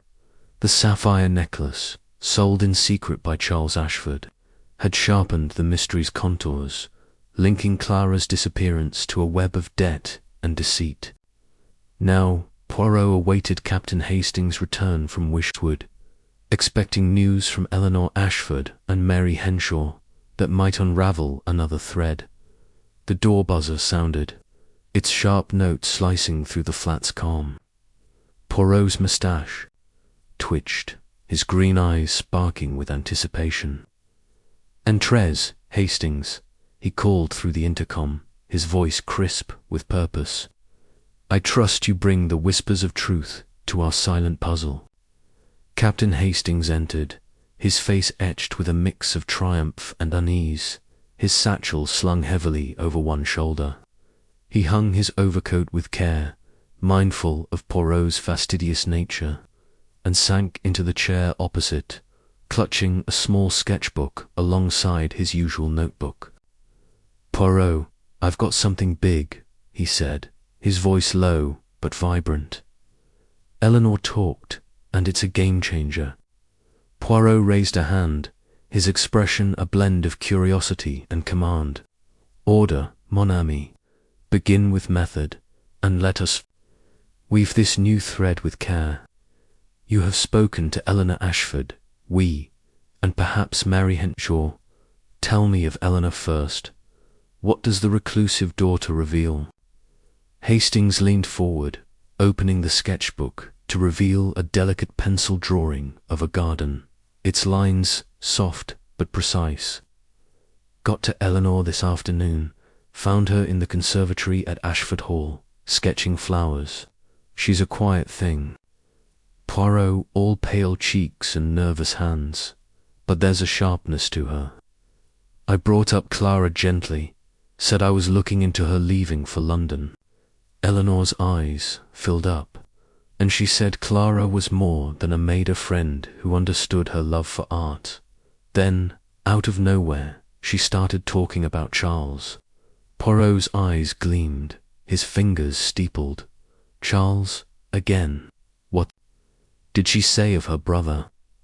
Hastings glanced at his notes, his voice steady but urgent. "She said she's been suspicious of him for months. Said he's changed, more secretive, always locking himself in his study. She overheard him once, arguing with someone on the telephone about keeping it safe and no one must know. Eleanor didn't catch the details, but she saw Clara near the study door that same day, looking frightened. Eleanor asked Clara what was wrong, and Clara said she'd heard something she shouldn't. Something about a locked room where Charles kept secrets." Poirot's moustache quivered, his mind seizing the clue. "A locked room. This is most significant, Hastings. Not the drawer, but a room, a place of greater secrets. Did Eleanor know more of this room?" Hastings nodded, turning a page in his notebook. "She said, it's in the east wing of the hall, a small study Charles uses for private meetings.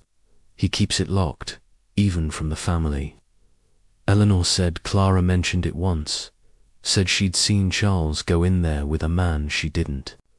Recognized not a local, dressed too fine.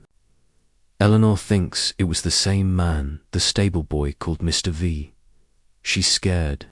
Poirot said Charles has a temper, and she's worried he did something to Clara to keep her quiet." Poirot leaned back, his gaze distant, as if peering into the shadowed corridors of Ashford Hall, a locked room, a mysterious visitor, and Clara's fear. "The tapestry tightens. Hastings.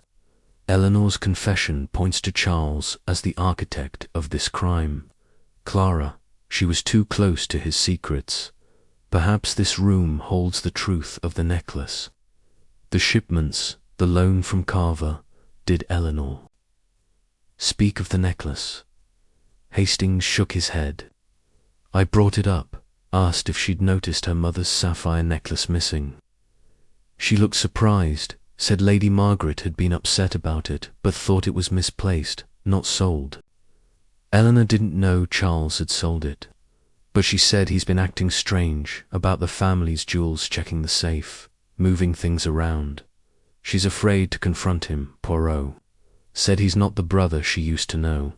Poirot's smile was faint but triumphant. "Eleanor, the quiet observer, sees more than she says. Her fear of Charles is a mirror to Grayson's. This locked room-it is the heart of Charles's scheme, I am certain. And Clara, she glimpsed its secrets. What of Mary Henshaw? Did you reach her? Hastings pulled a folded sheet from his satchel, his brow furrowing. Got to Mary at the bakery just before closing. She was reluctant, still raw about Clara. I showed her your list of questions, and she opened up a bit. Said Clara was terrified in her last days. Kept saying she'd seen too much. Mary didn't know about the necklace or the locked room, but she confirmed Clara was close to Eleanor, used to bring her paints and brushes, talk about art. Mary said Clara mentioned Charles meeting strange men at odd hours, always in that East Wing study. Clara told Mary she wanted to leave, but was waiting for a letter from a London employer. That letter never came. Poirot's fingers tapped, a slow rhythm on the armrest. Clara, planning her escape, yet trapped by what she knew. The locked room, the strange men, the necklace, these are the pieces of her doom. Charles's meetings, they are not mere business. They are illicit, tied to Carver, to Mr. V, to the shipments. We must know what this room conceals. Hastings leaned forward, his voice urgent. I tried to get near the East Wing, but a footman shooed me off. The hall's like a fortress, now servants, watching every move. I did ask Mary about Lady Margaret's reaction to the necklace. She said the maids were gossiping about it. Lady Margaret tore through the house, accusing the staff of theft before. Settling on misplaced. Nobody dared mention Charles. Poirot's eyes narrowed, his mind weaving the threads. Lady Margaret kept in the dark, her pride a shield against the truth. Charles's deception runs deep. Hastings, he sells. The family's legacy hides it from his mother and silences those who see too much. We must penetrate this locked room, but not with crowbars. You must find a way to learn its contents, perhaps through a servant less loyal than Grayson. Hastings nodded, scribbling in his notebook. There's a maid, Jenny, who seems chatty. I overheard her at the bakery, complaining about extra work since Clara left. I could try her, and I'll keep after Mary. She might remember more. Poirot rose, crossing to his writing desk with the grace of a cat. Excellent, Hastings. Your task is clear. Speak to Jenny, the maid. Ask of the locked room, its visitors, any strange noises or objects. Be subtle. Monamishi may be loyal yet. Then return to Mary. Ask if Clara left anything behind. Note, a trinket, anything that might point to the room or the necklace. And watch for old Tom, the groundskeeper. His curiosity about you suggests he knows more than he says. Hastings tucked the sketchbook and notes into his satchel. Jenny, Mary, old Tom. Got it. Should I try Eleanor again? She seemed like she wanted to say more, but was too scared. Poirot's gaze softened, a rare warmth in his voice. Eleanor, she is a delicate flower, pressed by fear. For now, leave her. Her confession has given us much, and pushing her may break her trust. But note her actions. Hastings, if she seeks you out, listen. She may yet be our ally. Hastings stood, his jaw set. I'll head back at dawn. The village is getting jumpy old. Tom wasn't the only one watching me today. A couple of stable hands gave me odd looks, too. Poirot's voice took on a cautionary edge. You walk a tightrope, Hastings. Clara's fate is a warning. Be discreet, and note those who watch too closely. The writer of our letter is among them. I am certain, their silence a cry for help. Return with your findings, and we shall weave them into truth. As Hastings departed, the flat fell silent, the fire's glow casting long shadows. Poirot picked up Clara's letter, its words a haunting echo. I've seen something I shouldn't. The locked room, the necklace. Charles's secret meetings, they formed a pattern of betrayal, with Clara as its victim. Eleanor's confession had cracked open the mystery, revealing a house divided by fear and deceit. Poirot returned to his armchair, the tisane's warmth a quiet comfort. He began a new list at his desk, his pen moving with deliberate precision. What does the locked room in the East Wing conceal? Who is Mr. V, and what is his role in Charles's meetings? How did Clara learn of the room, and what did she see? There does Eleanor suspect more than she says, and can she be trusted? Who among the servants might know of the room's secrets? The city outside was cloaked in dusk, its lights faint against the gathering dark. The mystery was tightening, its threads clearer with each of Hastings' reports. Charles's schemes, Clara's fear. The shadow of the locked room, they were the bones of a crime, and Poirot, from his chair, was its architect. The challenge to solve this without stirring thrilled him, a test of mind over matter. The little grey cells were spinning, and the truth was drawing closer. The clock chimed 9, and Poirot smiled, content. The day had brought a vital revelation, and Hastings' next journey would bring more. For now, he savoured the quiet, the scent of tisane, and the promise of a truth waiting to be unveiled. Chapter 8. The locked room. The morning fog hung heavy outside Hercule Poirot's London flat, cloaking the city in a veil of grey that mirrored the mystery unfolding in his mind.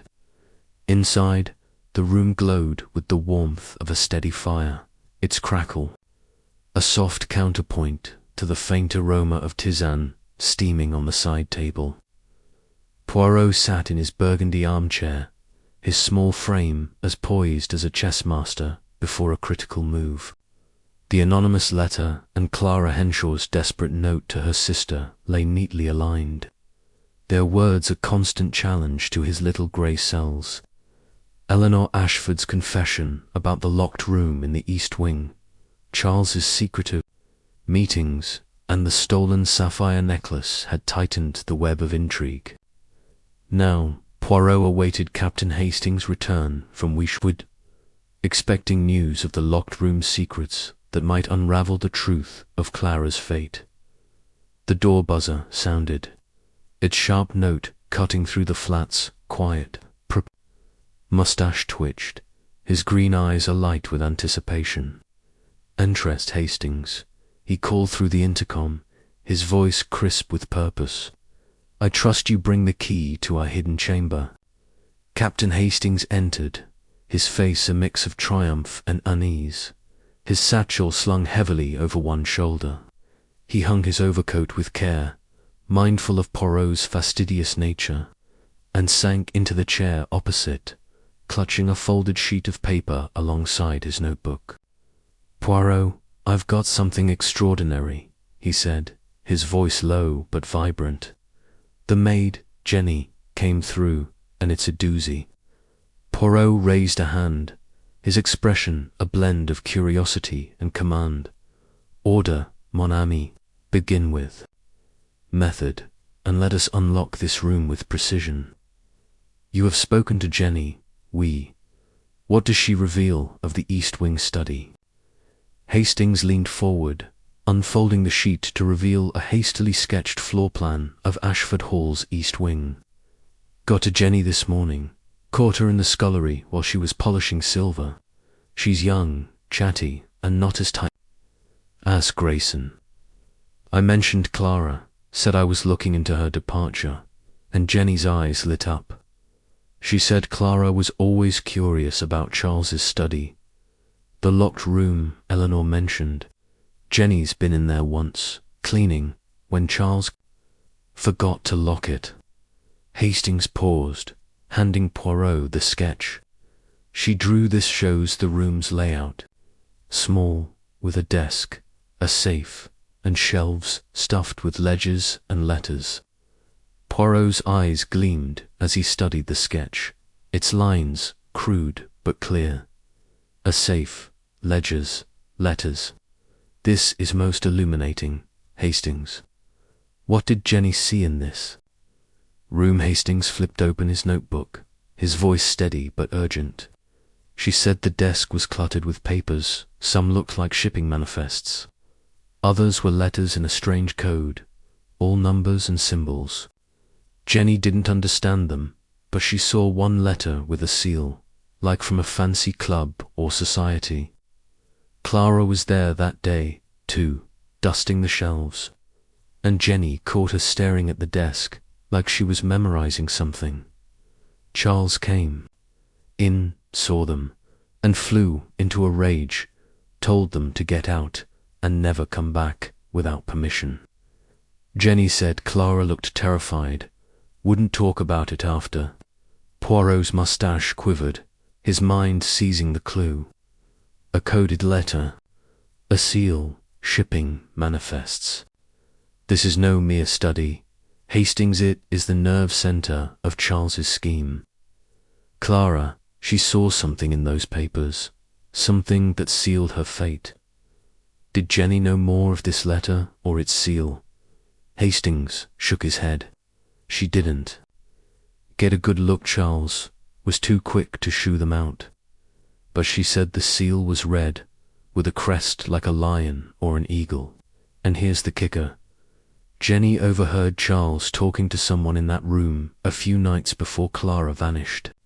She was passing by, fetching linens, and heard him mention the shipment must go through and no one can know, not even Carver.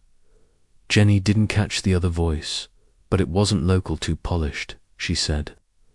Poirot leaned back, his gaze distant, as if peering into the locked room itself. Carver, again, and a shipment that must remain secret. This, Mr. V, I suspect, is the polished voicer partner in Charles's venture. The coded letter, the seal it, points to an organization, perhaps illicit. Clara, poor Clara, she glimpsed this truth and paid dearly. Did Jenny speak of Clara's behavior after? Hastings nodded, turning a page. Jenny said Clara was a wreck after that day in the study, kept to herself, avoided Charles, and was always looking over her shoulder. Jenny tried asking what was wrong, but Clara just said she'd seen something dangerous and needed to leave soon. Jenny thinks Clara was planning to tell someone, maybe Eleanor, maybe her sister, but never got the chance. Poirot's fingers tapped a slow rhythm on the armrest. Clara, caught in a web of secrets, her courage, her undoing. This coded letter, Hastings, it is the heart of the matter. We must know its contents. Did you speak to Mary Hen? Hastings pulled another sheet from his satchel, his brow furrowing. Got to Mary at the bakery just before noon. She's still grieving, but she talked. Said Clara left a small box with her the day before she vanished. Just a few trinkets. A locket, and a scrap of paper with numbers on it. Mary thought it was nothing, just Clara's scribbles, but I took a look. He handed Poirot the scrap, its edges worn, covered in a sequence of numbers. 714-3229. Poirot's eyes narrowed, his mind racing. A code, perhaps a key to the letter Jenny saw. This is no scribble. Hastings. Clara took a risk to keep this. She knew its importance. Did Mary say more? Hastings shook his head. Only that Clara was desperate to leave. Said she'd seen something that could ruin them all. Mary begged her to quit, but Clara insisted on staying one more day, said she needed proof. That's the last Mary heard from her. Poirot leaned forward, his voice low. Proof. Clara sought evidence of Charles's crime, and it cost her everything. This code, this room, this letter, they are the keys to her fate. We must decipher this sequence, but first, we need more. You must return to Wishwood Hastings. Your task is to find a way to learn more of this coded letter. Jenny, she is our window ask. If she saw where Charles keeps such papers, is it the safe, the desk? And contact Scotland Yard discreetly. Ask if they know of a smuggling ring in Kent, one with a crest like a lion or eagle. This shipment Charles speaks of it is no legitimate trade. Hastings scribbled furiously, his enthusiasm undimmed. Jenny, the letter, Scotland Yard, got it. Should I try Eleanor again? She might know about the room, since she was close to Clara. Poirot's gaze softened, a rare note of caution. Eleanor, for now, we leave. Her confession has given us much, and she is fragile. But if she seeks you, listen, and watch for old Tom, the groundskeeper. His curiosity about you grows. Jenny mentioned him. Hastings nodded. Aye, she did. Said old Tom's been asking around, wanting to know why I'm poking about. Jenny thinks he's just loyal, but he gives her the creeps, always lurking near the east wing. Poirot's smile was enigmatic. Old Tom, a shadow on the edges. Note his actions, Hastings, but do not confront him. The letter's writer may yet reveal themselves through such curiosity, and be cautious. Clara's fate is a warning. The locked room holds a dangerous truth. Hastings tucked his notes and the coded scrap into his satchel. I'll head back. At first light, I'll wire if I find anything urgent, but otherwise, I'll be back tomorrow evening. As the door closed behind him, the flat fell silent, the fire's glow casting long shadows. Poirot picked up the scrap of numbers, its sequence a silent challenge. 714-3229. The locked room, the coded letter, the crest of a lion or eagle, they pointed to a conspiracy. With Charles at its heart and Clara as its victim, he rose, crossing to his writing desk with the grace of a cat, and began a new list. His pen moving with deliberate precision. What is the coded letter, and what does the crest signify? What shipment does Charles plan, and how is Mr. V involved? How did Clara obtain this number sequence, and what does it unlock? Who, among the servants, besides Jenny, might know of the room's contents? Is old Tom the letter's writer, or merely a loyal guard? The fog outside thickened, shrouding London in mystery. The locked room was the heart of Charles's scheme, and Clara had paid for her glimpse inside. Poirot, from his armchair, felt the thrill of the chase, the challenge to solve this without stirring.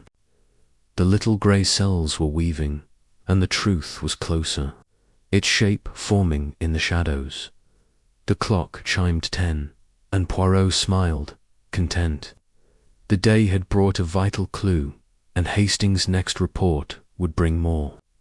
For now he savoured the quiet, the scent of tisane, and the promise of a revelation waiting to unfold. Chapter 9. The Smuggler's Connection. The late afternoon light filtered through the curtains of Hercule Poirot's London flat, casting a warm amber glow across the room's polished surfaces. The fire crackled softly, its warmth mingling with the delicate scent of tisane steaming on the side table.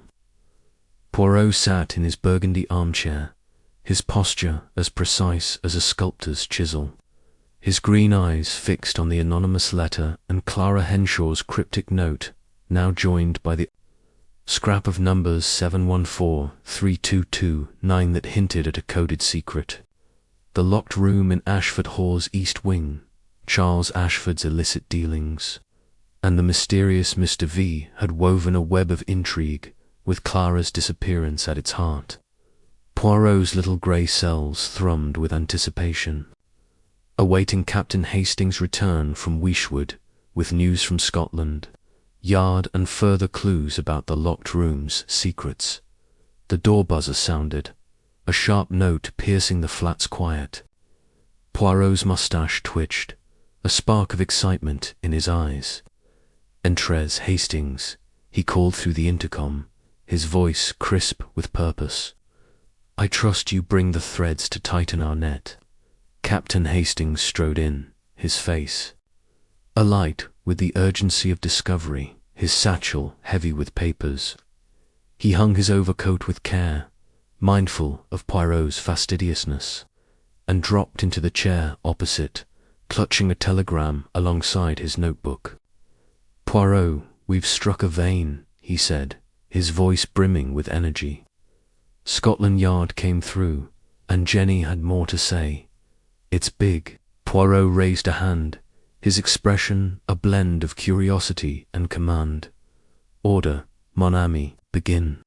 With method, and let us weave this new thread with precision. What does Scotland Yard reveal of the smuggling ring?" Hastings leaned forward, unfolding the telegram with a flourish. "Got a reply from Inspector Jap Discreet, as you asked. He says there's a smuggling ring operating along the Kent coast, been dodging the law for months. They're moving high-value goods, art, antiques, maybe even jewels out of the country, likely through Dover. Jap's got no names yet, but the ring's got a signature, a red seal with a lion crest on their correspondence. Sound familiar?" Jenny mentioned a letter with a lion or eagle seal in Charles's study. Poirot's eyes gleamed, his mind seizing the connection. A lion crest, oui. The letter in the locked room, Clara saw it, and it marked her fate. This smuggling ring, it is the heart of Charles's scheme. The sapphire necklace, the shipments with Mr. V, they are pieces of this illicit trade. Did Jap mention Charles Ashford? Hastings nodded, flipping open his notebook. "He's on their radar, but only just. Jap says Charles has been seen in Dover, meeting with a known fence. Victor Crane, they've got no hard evidence, but Crane's linked to the smuggling ring. Jap thinks Charles is a middleman, moving goods from the estate to the coast. The necklace could have been part of a shipment sold to fund the operation or smuggled out itself."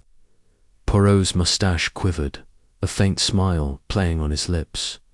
"Victor Crane, Mr. V, I presume." The polished voice Jenny overheard, the man in the sleek motor car.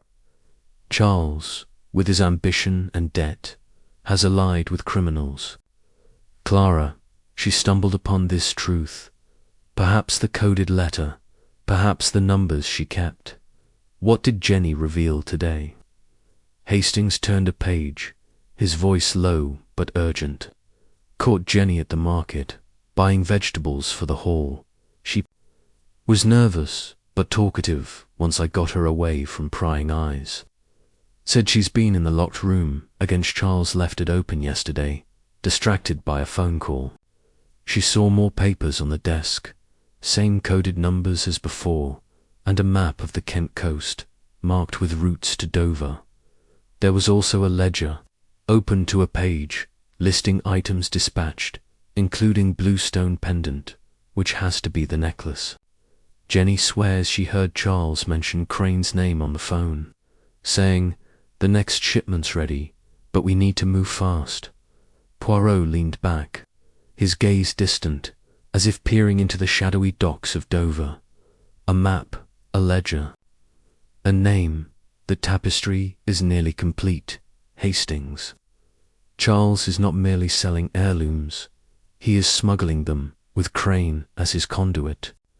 The necklace, a blue stone pendant, was no isolated theft, but part of a larger operation. Clara, poor Clara, she saw this ledger or the letter and it sealed her doom. Did Jenny see more? Hastings shook his head.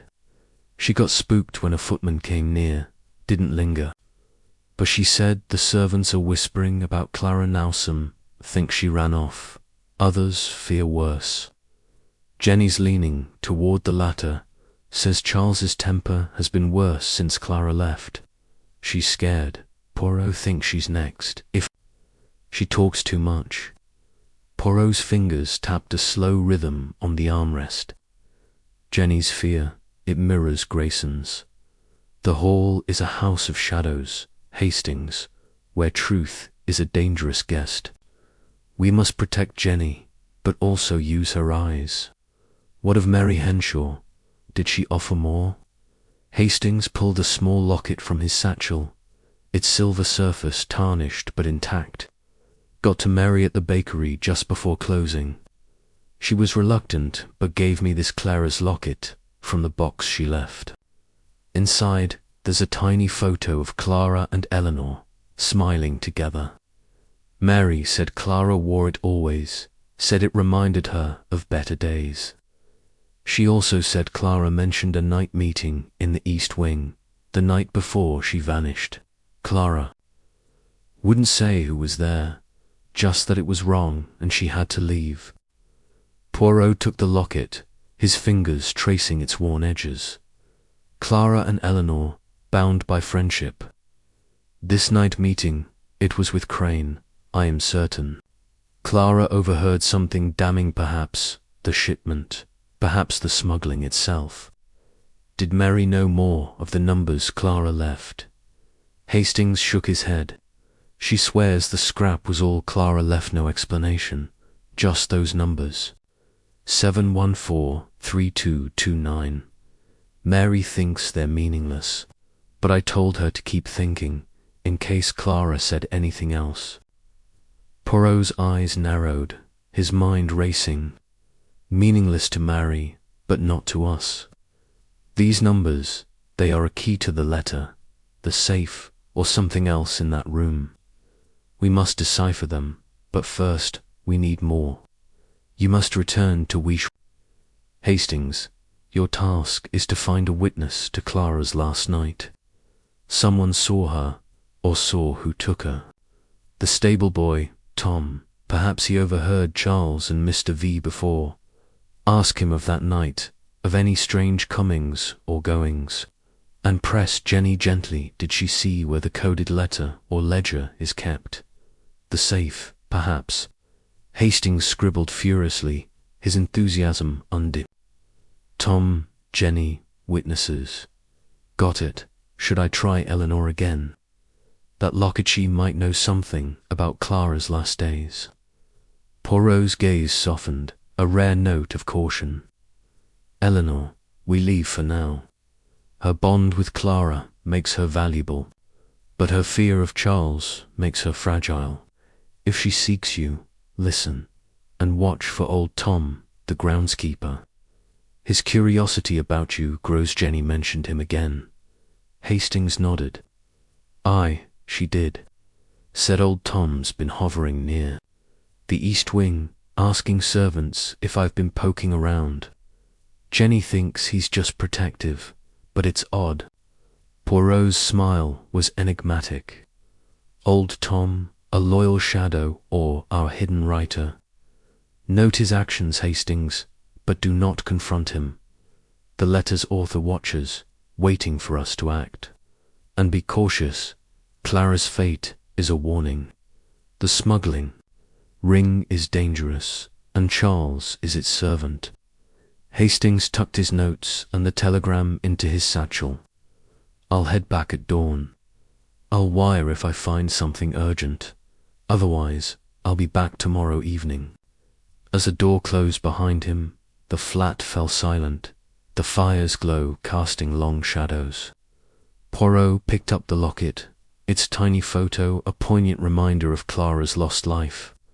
The smuggling ring, the lion crest, Victor Crane they formed.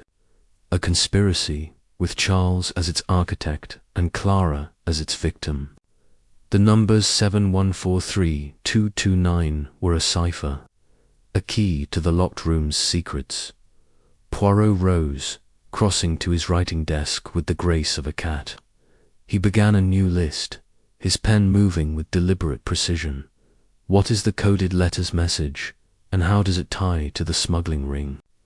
Who is Victor Crane, and what is his role in the shipments? What did Clara see or hear on her last night? And who was with Charles?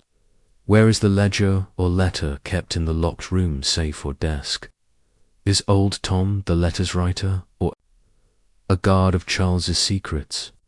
The city outside was cloaked in twilight, its lights faint against the fog.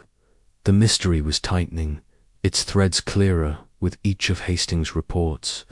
The locked room, the smuggling ring, Clara's fear, they were the bones of a crime, and Poirot, from his armchair, was its The challenge to solve this without stirring thrilled him, a test of intellect over action. The little grey cells were spinning, and the truth was drawing near. The clock chimed 6, and Poirot smiled, content. The day had brought a vital connection, and Hastings' next journey would bring more.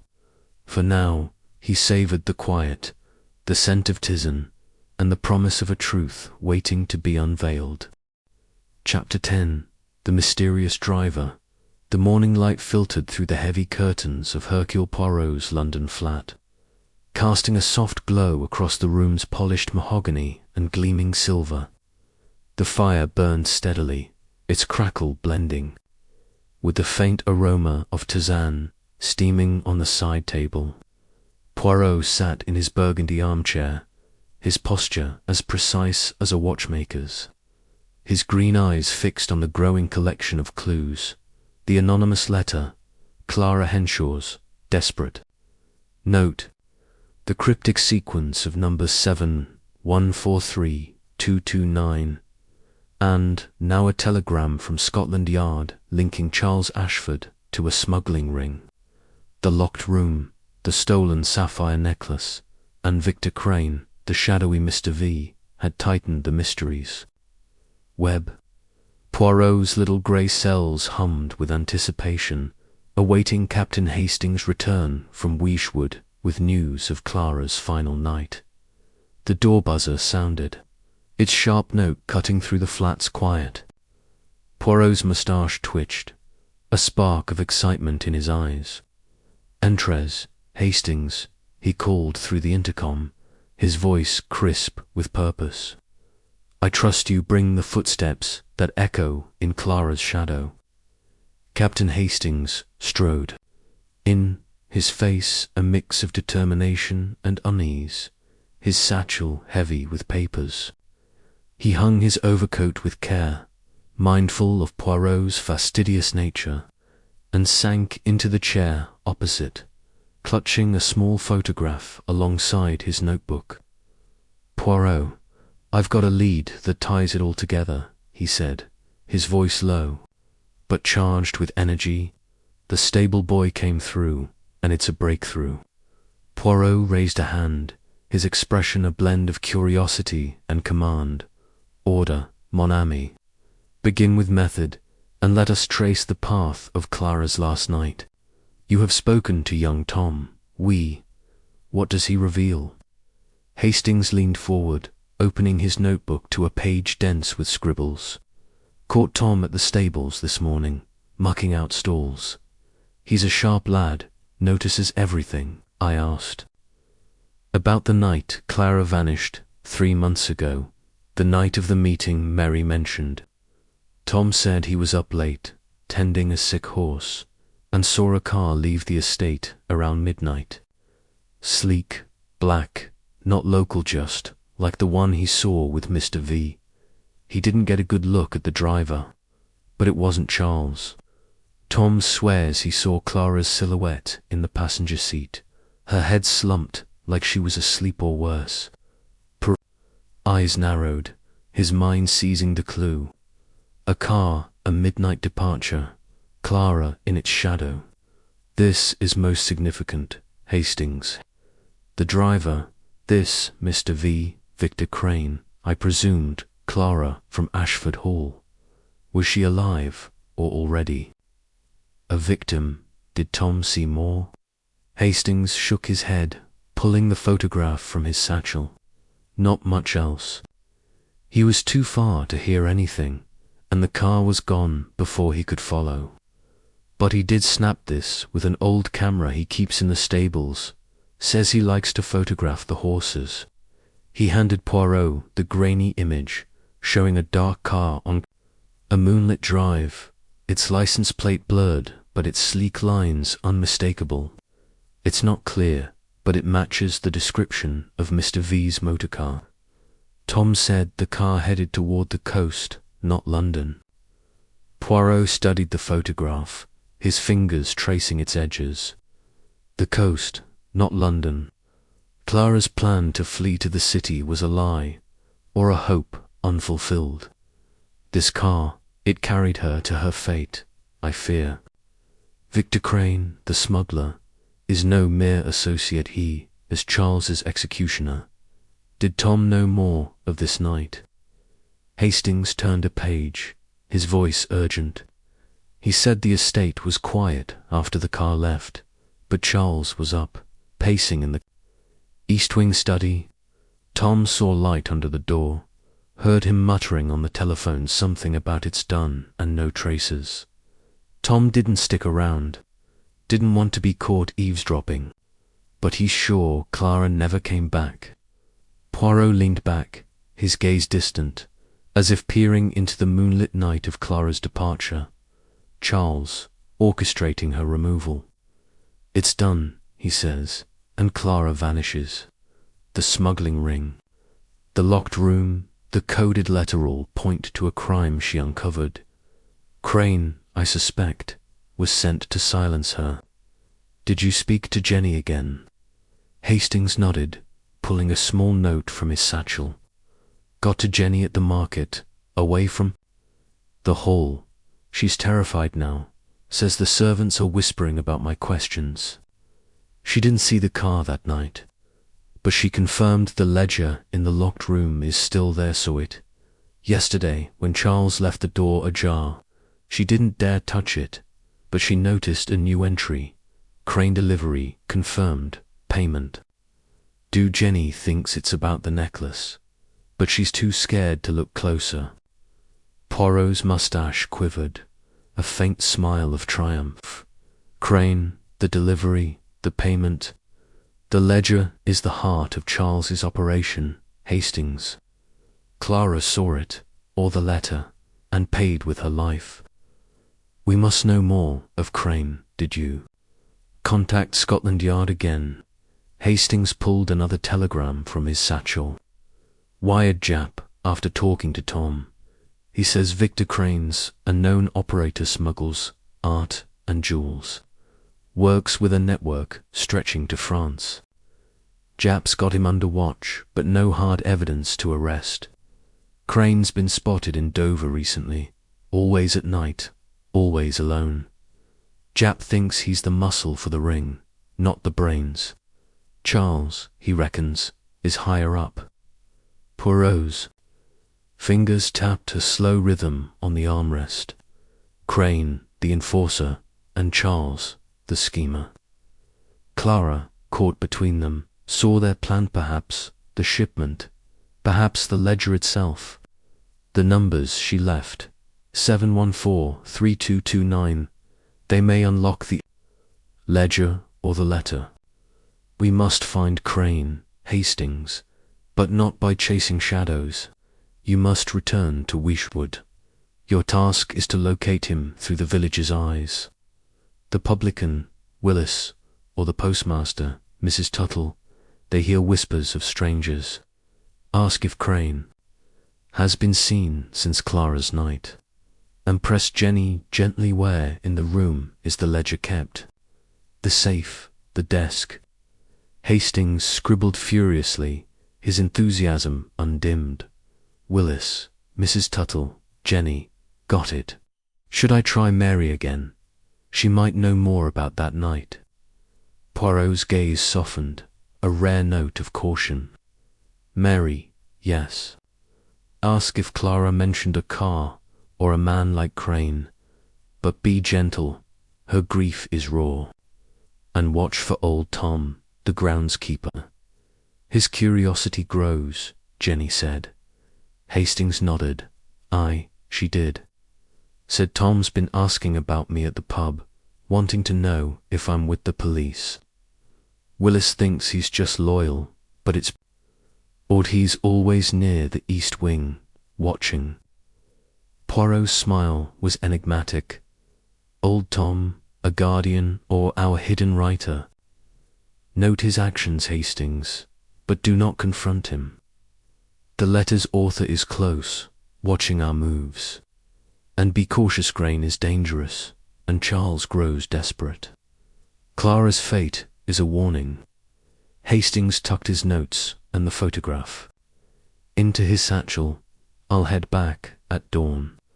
I'll wire if I find something urgent. Otherwise, I'll be back tomorrow evening. As the door closed behind him, the flat fell silent, the fire's glow casting long shadows.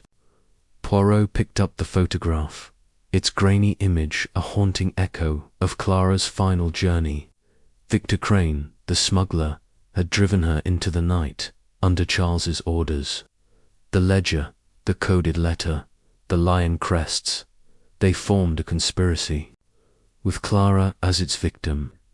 The numbers 7143229 were a cipher, a key to the truth locked in the East Wing. Poirot rose, crossing to his writing desk with the grace of a cat. He began a new list, his pen moving with deliberate precision. Who is Victor Crane, and what was his role in Clara's departure? What does the ledger's entry about Crane's delivery mean? How do the numbers 7143229 unlock the letter? Or ledger? Who in Wishwood saw Crane or his car on Clara's last night? Is old Tom protecting Charles, or is he our letter's author? The city outside was cloaked in morning mist, its sounds muffled. The mystery was tightening, its threads clearer, with each of Hastings' reports. The locked room, the smuggling ring, Clara's final ride, they were the bones of a crime. And Poirot, from his armchair, was its unraveller. The challenge to solve this without stirring thrilled him, a test of intellect over action. The little grey cells were spinning, and the truth was drawing near. The clock chimed 11, and Poirot smiled, content. The day had brought a vital clue, and Hastings' next journey would bring more. For now, he savoured the quiet, the scent of tis, and the promise of a truth waiting to be unveiled. Chapter 11. The confrontation. The late afternoon light seeped through the curtains of Hercule Poirot's London flat, casting a muted glow across the room's polished surfaces. The fire burned low, its crackle a soft undercurrent to the faint aroma of tisane steaming on the side table. Poirot sat in his burgundy armchair, his small frame as composed as a maestro before a symphony, his green eyes fixed on the growing collection of clues, the anonymous letter, Clara Henshaw's desperate note, the cryptic numbers 714322, Ninand, the grainy photograph of Victor Crane's car, the smuggling ring, the locked room, and Crane's role in Clara's midnight departure had tightened the mystery's web. Now Poirot awaited Captain Hastings' return from Wishwood, expecting news that might confirm Clara's fate and expose Charles Ashford's crimes. The door buzzer sounded, its sharp note slicing through the flat's quiet. Poirot's moustache twitched, a spark of anticipation in his eyes. "Entres, Hastings," he called through the intercom, his voice crisp with purpose. "I trust you bring the echo of Clara's final night." Captain Hastings entered, his face etched with a mix of triumph and tension, his satchel heavy with papers. He hung his overcoat with care, mindful of Poirot's fastidious nature, and sank into the chair opposite, clutching a folded telegram alongside his notebook. "Poirot, we've got him," he said, his voice low but charged with urgency. "Crane's in custody, and he's talking." Poirot raised a hand, his expression a blend of curiosity and command. "Order, mon ami. Begin with method, and let us unravel this thread with precision. Victor Crane is in custody. How did this come to pass, and what does he reveal?" Hastings leaned forward, unfolding the telegram with a flourish.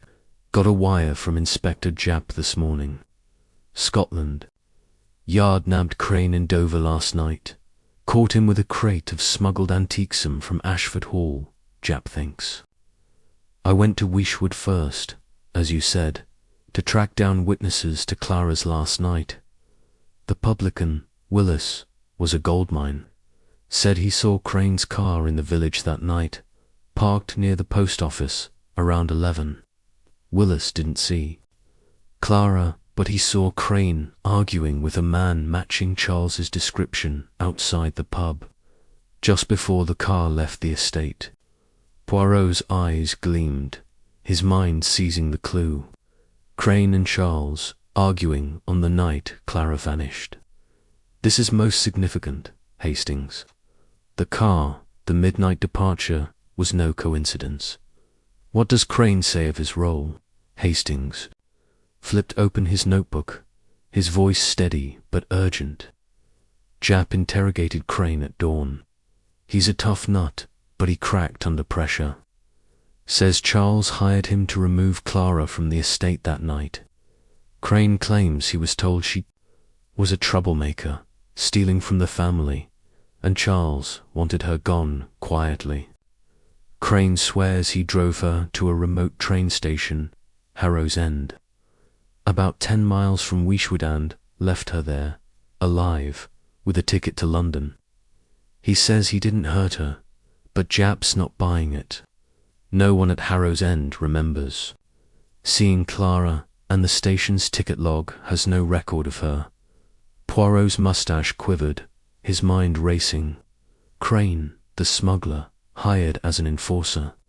Charles's orders, but a story too neat. Clara, alive at a station no one saw her at. Nan, Hastings, this is a lie, or a half-truth. Crane knows more. Did he mention the smuggling ring, or the ledger? Hastings nodded, turning a page. Crane confirmed he's part of the smuggling. Ring moves goods for a boss he won't name, someone higher than Charles.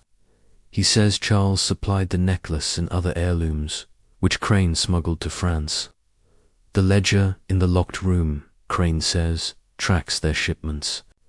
He didn't mention the coded letter or the numbers, but he admitted meeting Charles in the East Wing study multiple times, including that night.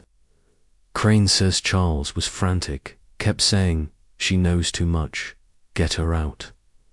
Poirot leaned back, his gaze distant, as if peering into the dark night of Clara's departure. Clara, a threat to Charles's empire of crime. The ledger, the necklace, the shipments. She saw their truth, and Charles acted. Crane, he is no innocent driver. His story of the station is a shield, but it cracks. Did you find more in Weishwood? Hastings pulled a small note from his satchel, his brow furrowing. Spoke to Jenny, the maid, at the market again. She's petrified now, says the hall's in chaos since Crane's arrest hit the village gossip. She didn't see Clara that night, but she overheard Charles on the phone after the car left, saying, "It's handled, but we need to clean up." Jenny thinks he was talking to Carver, the financier. She also said the ledger's still in the study, locked in the safe now. Charles moved it after Jenny's last peek. Poirot's fingers tapped a slow rhythm on the armrest. The safe, a fortress for Charles's secrets.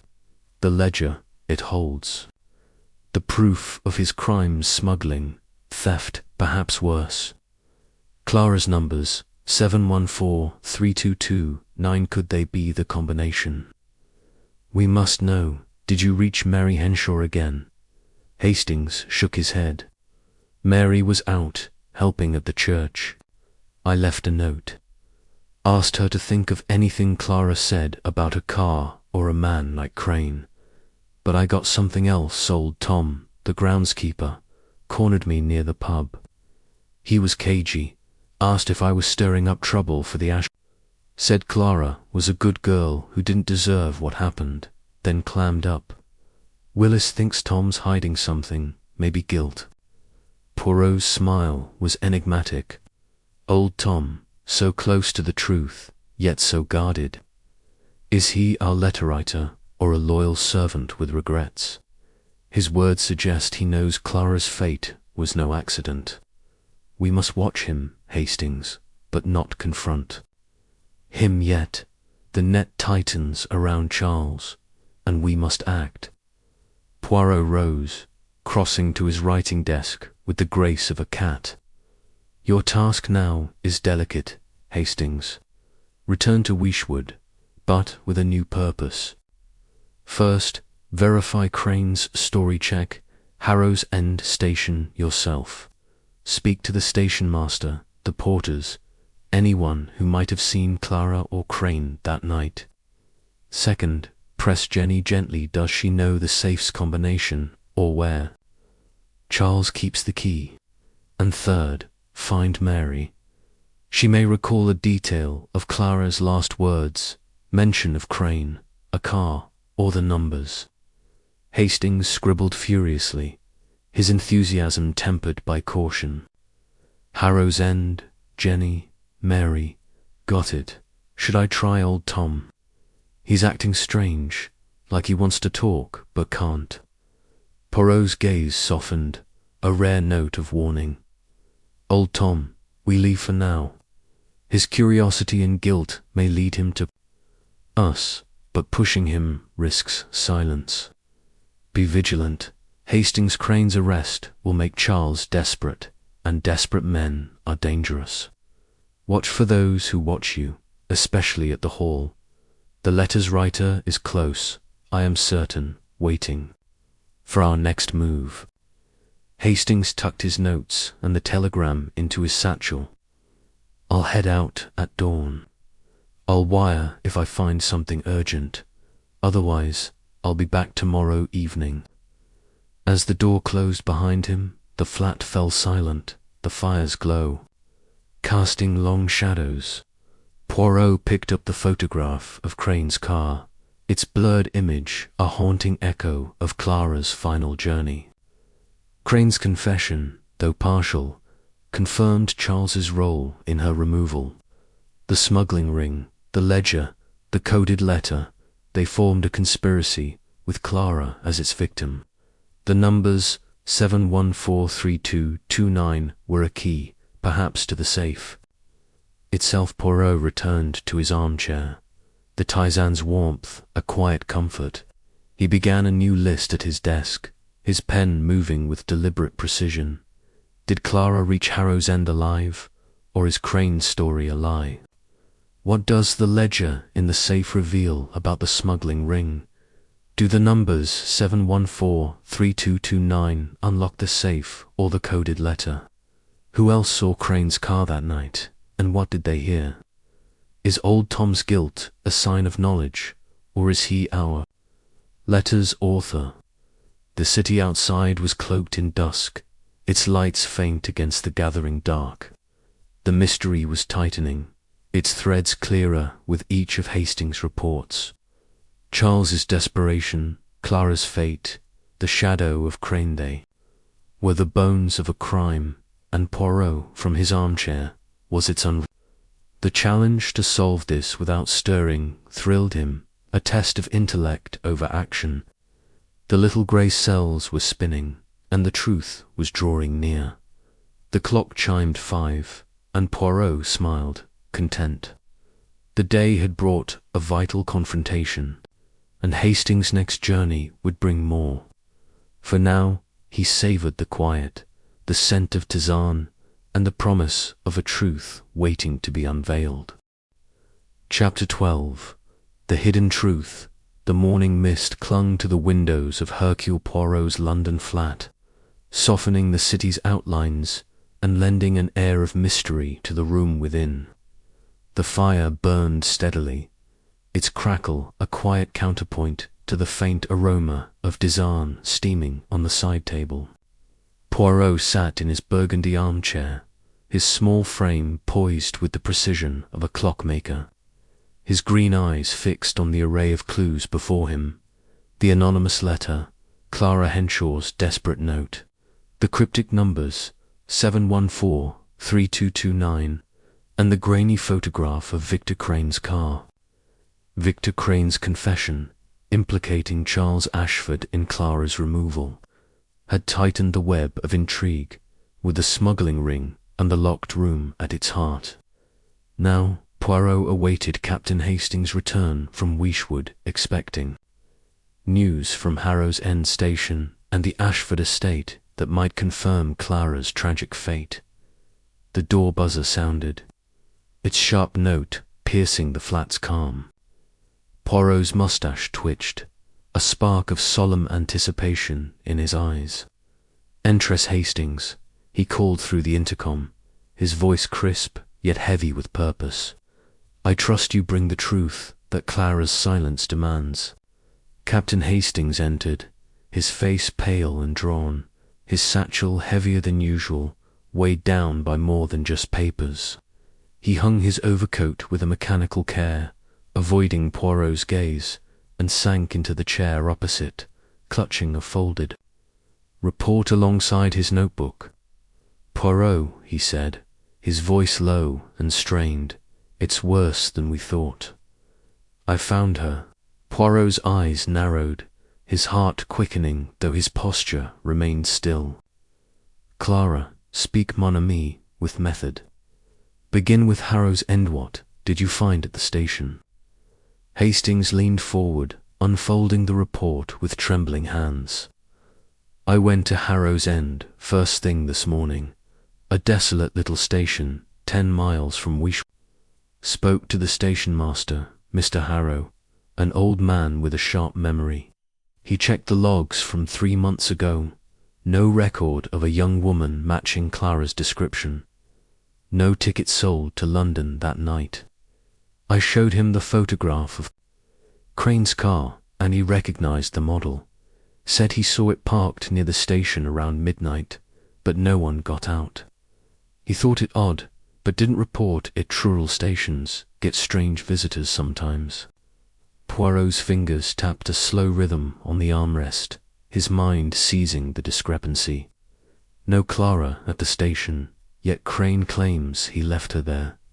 His story unravels. Hastings, did you find more? Hastings nodded, his voice faltering. "I pressed Harrow for anything unusual around that time.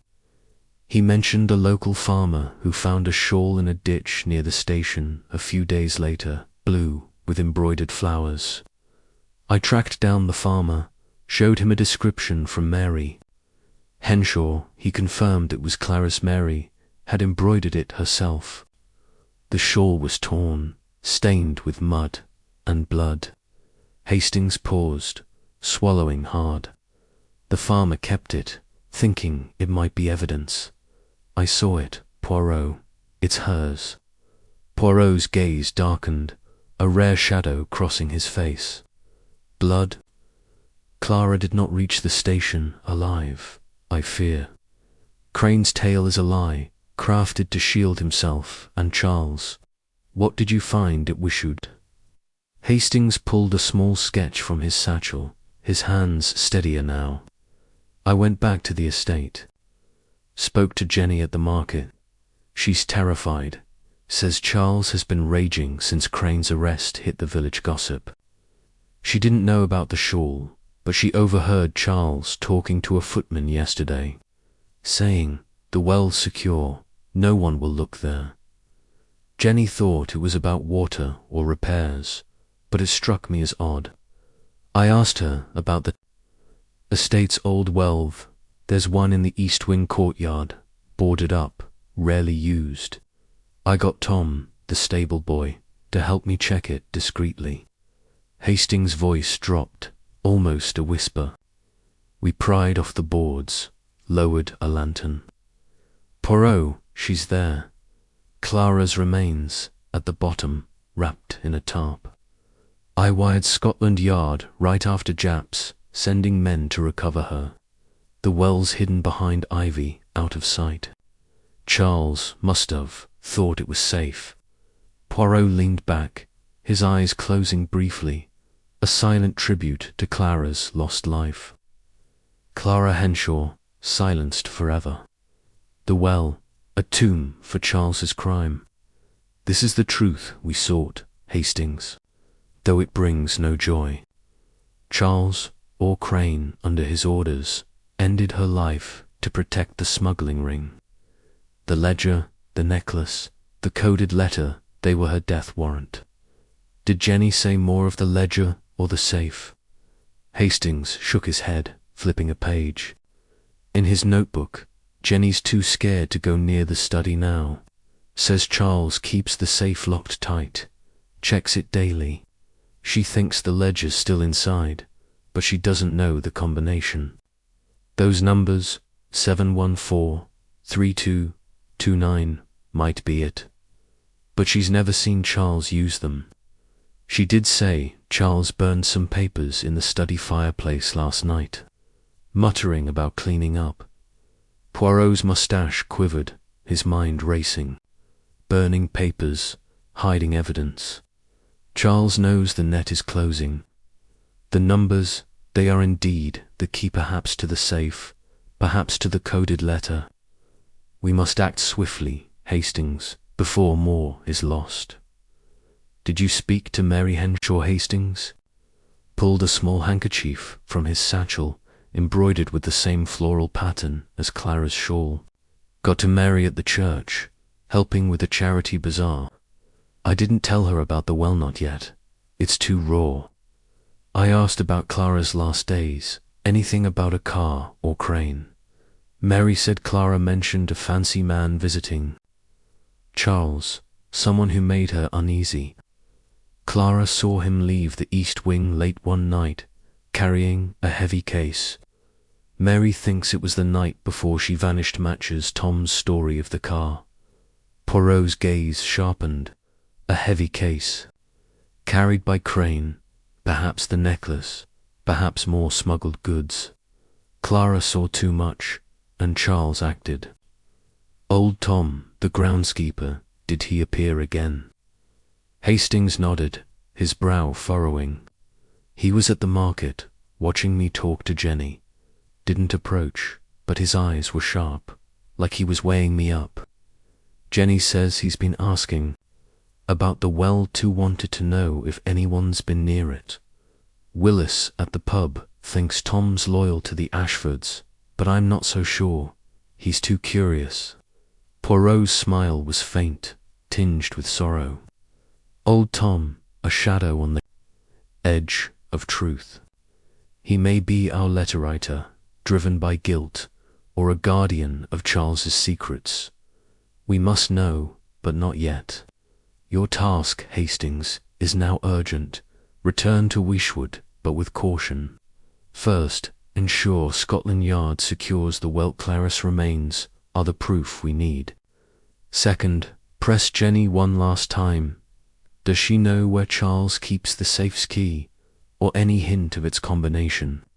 Third, find old Tom. Speak to him gently.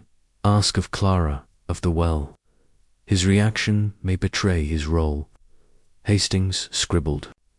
Furiously, his face set with determination. Scotland Yard, Jenny, old Tom. Got it. Should I try Mary again? She's fragile, but she might remember more. Poirot's voice softened, a rare note of compassion. Mary, for now, we leave. Her grief must wait for justice. Be vigilant. Hastings Charles is cornered, and a cornered man is dangerous. Watch. For those who watch you, especially at the hall, the letter's writer is close. Their silence a cry for Clara's truth. Hastings tucked his notes and the report into his satchel. I'll head out at dawn. I'll wire if there's an update. From Jap, Otherwise, I'll be back tomorrow evening." As the door closed behind him, the flat fell silent, the fire's glow casting long shadows. Poirot picked up Clara's shore sketch, its floral pattern a haunting echo of her life. The well, her hidden tomb, confirmed the worst Charles Ashford, to protect his smuggling ring, had orchestrated her murder. The ledger, the coded letter, the numbers 714322-9 held the final proof. Locked in the East Wing safe, Poirot rose, crossing to his writing desk with the grace of a cat. He began a new list, his pen moving with deliberate precision. What does the ledger in the safe reveal about Clara's murder?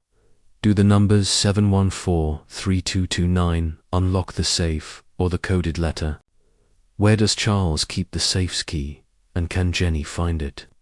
Who saw Clara's final moments, and what did they hear? Is old Tom the letter writer, or does he shield Charles out of loyalty? The mist outside thickened, shrouding London in a veil of secrecy. The mystery was nearing its climax, its threads taut with each of Hastings' reports. Charles's crime, Clara's tragic end. The shadow of the wealth, they were the bones of a truth now exposed, and Poirot, from his armchair, was its architect. The challenge to solve this without stirring remained a test of intellect over action. The little grey cells were spinning, and justice was drawing near. The clock chimed 10, and Poirot leaned back, content yet sombre. The day had unveiled a heart-breaking truth, and Hastings' next journey would bring the final pieces. For now, he savoured the quiet, the scent of tisane, and the promise of justice for Clara waiting to be fulfilled.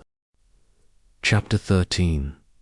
The accusation. The evening twilight cast a soft, melancholic glow through the windows of Hercule Poirot's London flat, bathing the room in hues of violet and gold.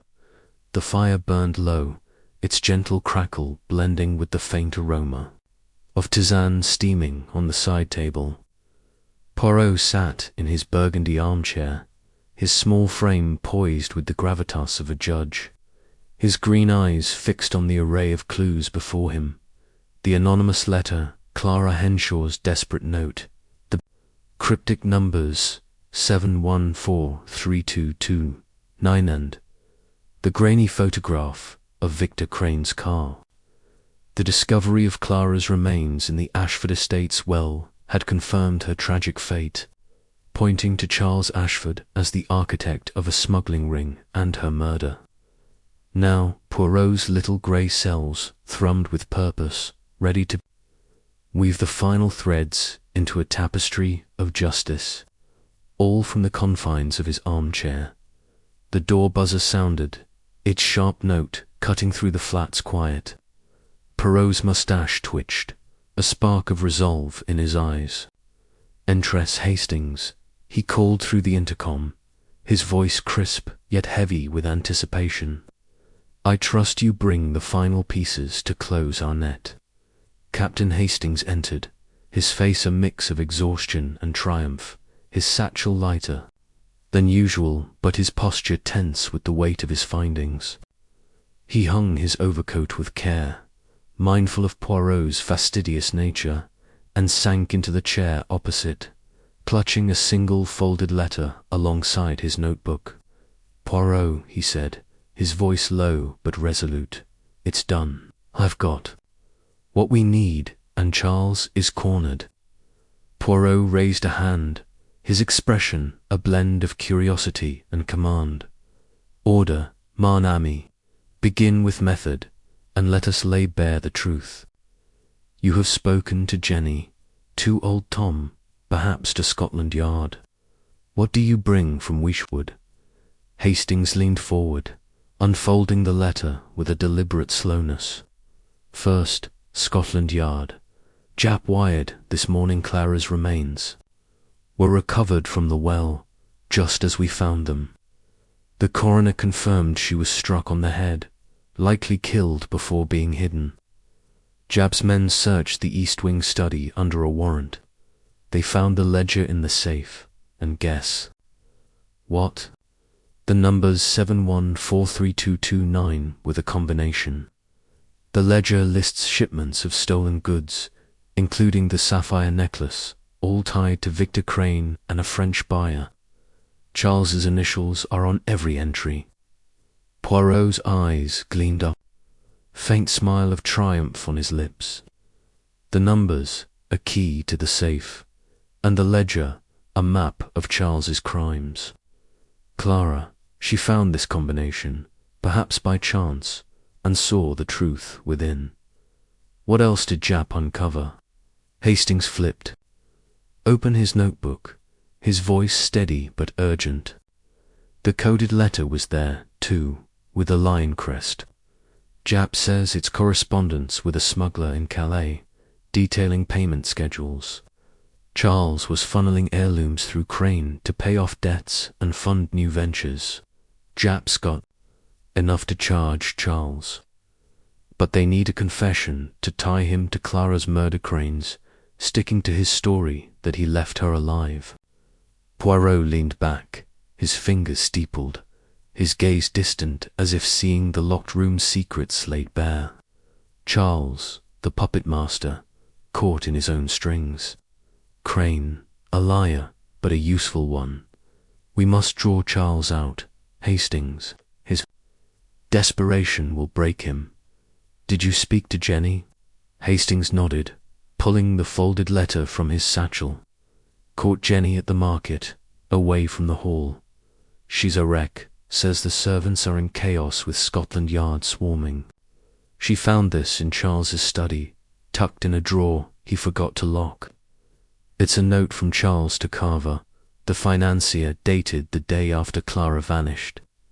He handed it to Poirot, who read aloud, his Belgian accent lending the words. A chilling weight. Carver, the problem is handled. The maid won't talk. Crane did his job, but we need to move the next shipment faster. The well is secure, and no one suspects. Keep the funds ready. C.A. Poirot's moustache quivered, his mind racing, the well named explicitly. Charles's own words betray him. This note, with the ledger, is the noose around his neck. Did Jenny say more? Hastings shook his head. She's terrified, thinks Charles knows someone's been talking. She saw him burning more papers last night, ranting about loose ends. She won't go near the study again. But she did say old Tom's been acting strange, voiding everyone, staying near the well like he's guarding it. Poirot's gaze sharpened. Old Tom, the shadow who knows too much. Did you speak to him, as I asked? Hastings turned page, his brow furrowing. Found him at the edge of the estate, near the old oak by the well. He was jumpy, almost dropped his rake when I approached. I mentioned Clara gently, said we'd found her. His face crumpled, Poirot like he'd been carrying a weight for months. He said, she didn't deserve it, poor lass. I should have spoken sooner. I asked what he meant, but he shook his head. Said he's loyal to the Ashfords, but Clara was family to the village. He wouldn't say more, just walked off, muttering about guilt. Poirot's smile was faint, tinged with sorrow. Old Tom, perhaps our letter writer, driven by remorse. His silence protected Charles, but his heart mourns Clara. We may yet need him, but for now, Charles is our target. You have done well, Hastings. The time has come to confront him. Poirot rose, crossing to his writing desk with the grace of a cat. He took a fresh sheet of paper and began to write, his pen moving with deliberate precision. You will deliver this letter to Charles Ashford, Hastings, at the estate tomorrow. It will summon him here, to my flat, under the pretense of a business proposal. He is ambitious, greedy. He will come. I will face him, from this chair and extract the truth." Hastings blinked, surprised. "You're bringing him here? Isn't that risky?" Poirot's eyes gleamed with confidence. "Risk, Hastings, is for those who lack method. Charles is cornered Crane's arrest, the ledger, the note. He will come, expecting to outwit me, but the little grey cells are ready. You will observe, and Jap will be nearby, hidden, to ensure our safety." Hastings nodded, scribbling the plan. "Right. Deliver the letter. Bring Charles here. Should I check on Mary or Jenny again?" Poirot's voice softened, a rare note of compassion. "Mary, we leave. For now her grief must wait for justice. Jenny, too, has given enough. Watch old Tom, Hastings, but from a distance. His guilt may yet lead him to us. And be cautious. Charles is desperate, and desperation breeds danger." The next evening, the flat was prepared, the fire casting a warm glow as Charles Ashford arrived, his polished exterior masking a nervous edge. Tall, with sharp features and a tailored suit, he entered with a forced smile. "Monsieur Poirot," he said, his voice smooth but strained, "your letter mentioned a business opportunity. I'm a busy man, let's make this quick." Poirot gestured to a chair, his demeanor serene. "Sit, Monsieur Ashford. The opportunity is one of truth. Clara Henshaw, your maid, she did not leave for London, did she? She lies in a well, silenced for what she knew." Charles's face paled, his smile faltering. "I don't know what you're talking about. Clara left of her own accord." Poirot's eyes locked onto his, unyielding. "Non, monsieur, your ledger found in the safe 7143229. Clara's numbers lists your smuggling with Victor Crane, the sapphire necklace stolen from your mother. The note to Carver, admitting the problem, was handled. The well secure, you thought, but the truth, it does not stay buried." Charles's hands clenched, his voice rising. "You have no proof. Crane's a liar, and that ledger." Poirot cut him off, his voice like steel. "The ledger is with Scotland Yard, as is your note. Clara saw your crime, smuggling, theft, and you ordered her death. Crane drove her away, but not to a station. Confess, monsieur, or the noose tightens." Charles's composure cracked, his face crumpling. "It wasn't meant to happen. She saw the ledger, overheard me with Crane. I told him to scare her, send her away. He went too far. I didn't know he'd kill her." His voice broke, tears streaming. "I just wanted to save the family, the estate. The debts were crushing us." Poirot's gaze softened, but his resolve held. "You chose crime over honor, and Clara paid the price. Scotland Yard waits, monsieur. Your confession will spare. You know justice, but it may ease your soul." Jap emerged from an adjoining room, cuffs ready, and Charles slumped, defeated. As he was led away, Poirot leaned back, his eyes heavy with the weight of victory. Hastings, who had stood silent, spoke. Softly. "You did it, Poirot, from this chair." Poirot's smile was faint, tinged with sorrow. "The little grey cells, Hastings, they see where eyes cannot. Clara's truth is told, and justice comes. Return to Wishwood, one last time, inform Jap of any final details, and watch old Tom. He may yet reveal his role." Hastings nodded, his satchel ready. "I'll go at dawn. Anything else?" Poirot's voice was quiet. "Tell Mary Henshaw her sister's killer is caught. She deserves peace." As Hastings departed, the flat fell silent, the fire's glow casting long shadows. Poirot picked up Clara's note, Its words a haunting echo. I've seen something. I shouldn't. Charles's confession had unveiled the truth, but the cost was heavy. The challenge to solve this without stirring had been met. A triumph of intellect over action. The clock chimed 8, and Poirot leaned back, content yet sombre. The day had brought justice, and Hastings' final journey would tie the last threads. For now, he savoured the quiet, the scent of tisane, and the resolution of a truth unveiled. Chapter 14. The final thread. The morning sun broke through the fog outside Hercule Poirot's London flat, casting a gentle golden light across the room's polished surfaces. The fire burned steadily, its crackle a quiet harmony with the faint aroma of tisane steaming on the side table. Poirot sat in his burgundy armchair, his small frame poised with the serenity of a task completed, his green eyes reflecting the weight of justice served. The anonymous letter, Clara Henshaw's desperate note, the cryptic numbers 714322, 9 end, the photograph of Victor Crane's car lay neatly aligned, their secrets now unveiled.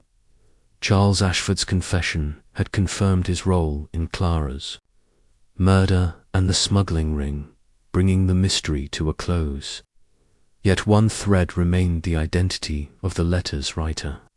Perhaps old Tom, whose guilt had lingered on the edges of the case. Poirot awaited Captain Hastings' final return from Wishwood, expecting the last piece to complete the tapestry. The door buzzer sounded, its note softer now, as if acknowledging the end of the chase. Poirot's moustache twitched, a spark of quiet curiosity in his eyes. "Entrez, Hastings," he called through the intercom, his voice crisp yet warm. "I trust you bring the final echo of Clara's truth." Captain Hastings entered, his face wary but relieved, his satchel light, carrying only a small envelope and his notebook. He hung his overcoat with care, a habit now perfected, and settled into the chair opposite, his posture relaxed yet respectful. "It's finished, Poirot," he said, his voice steady with a hint of closure. "Wishwood's at peace, and I found out who wrote that letter." Poirot raised a hand, his expression a blend of curiosity and command. "Order, mon ami.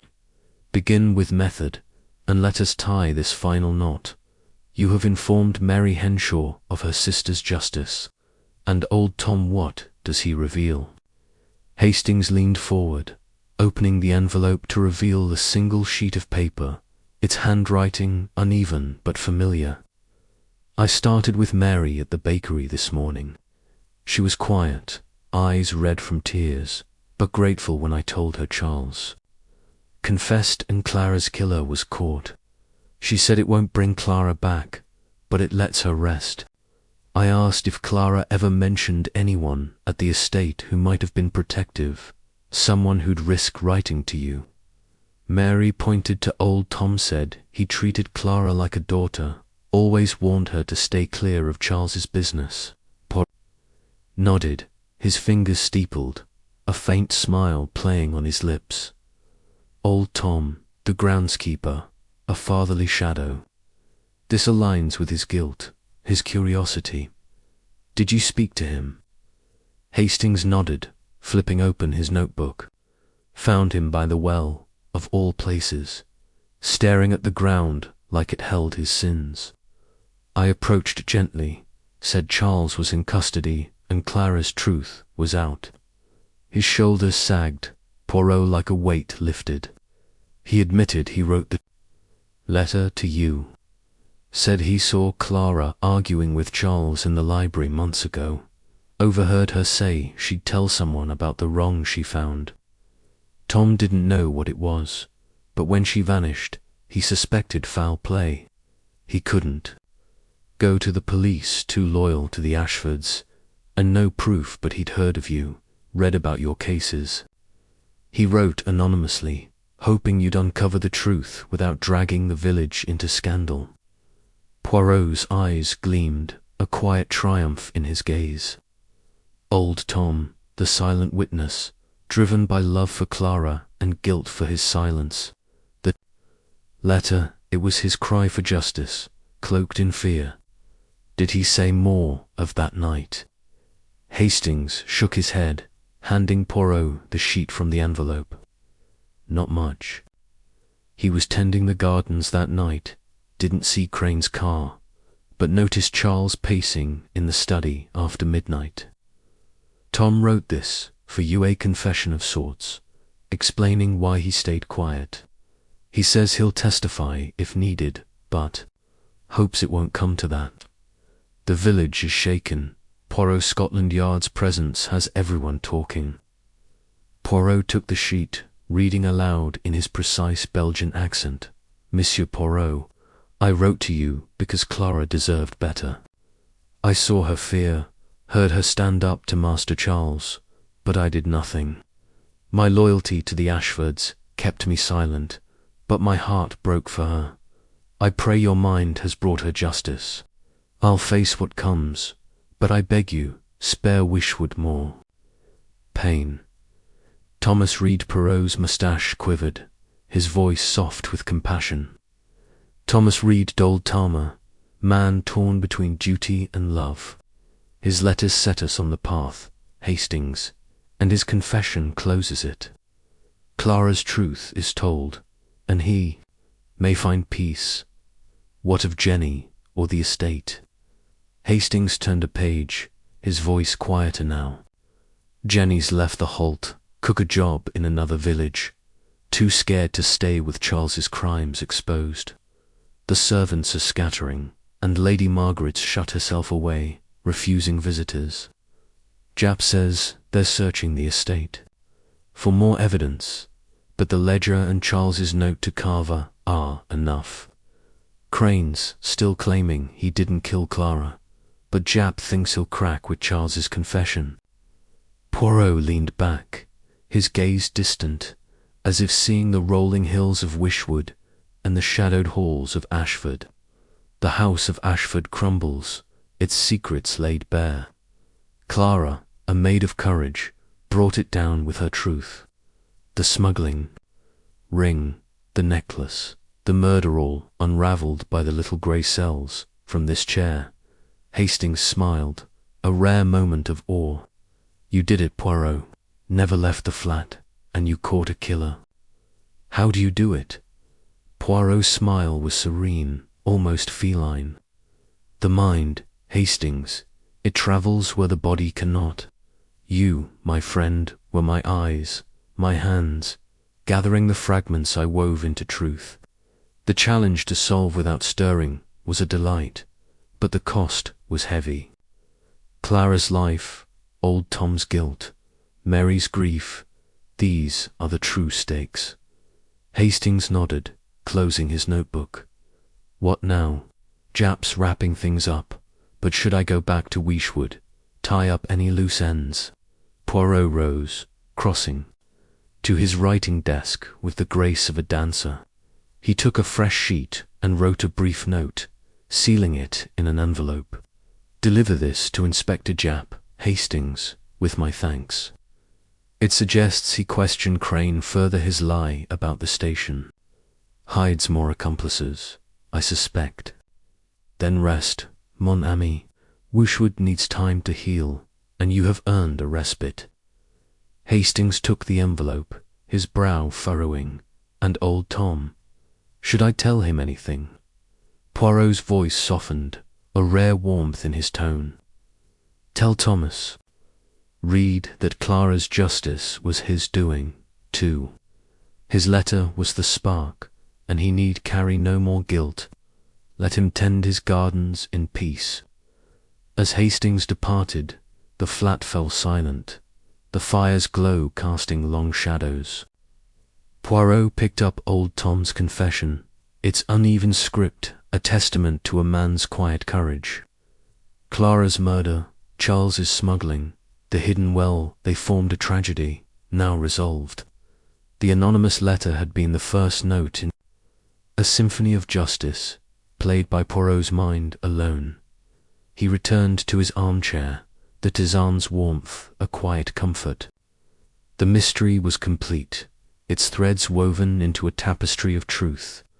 The challenge to solve from his chair had been met, a triumph of intellect over action. The little grey cells rested, content, though ready for the next puzzle to come. The clock chimed 9, and Poirot leaned back, serene. The day had tied the final thread, and Wishwood could begin to heal.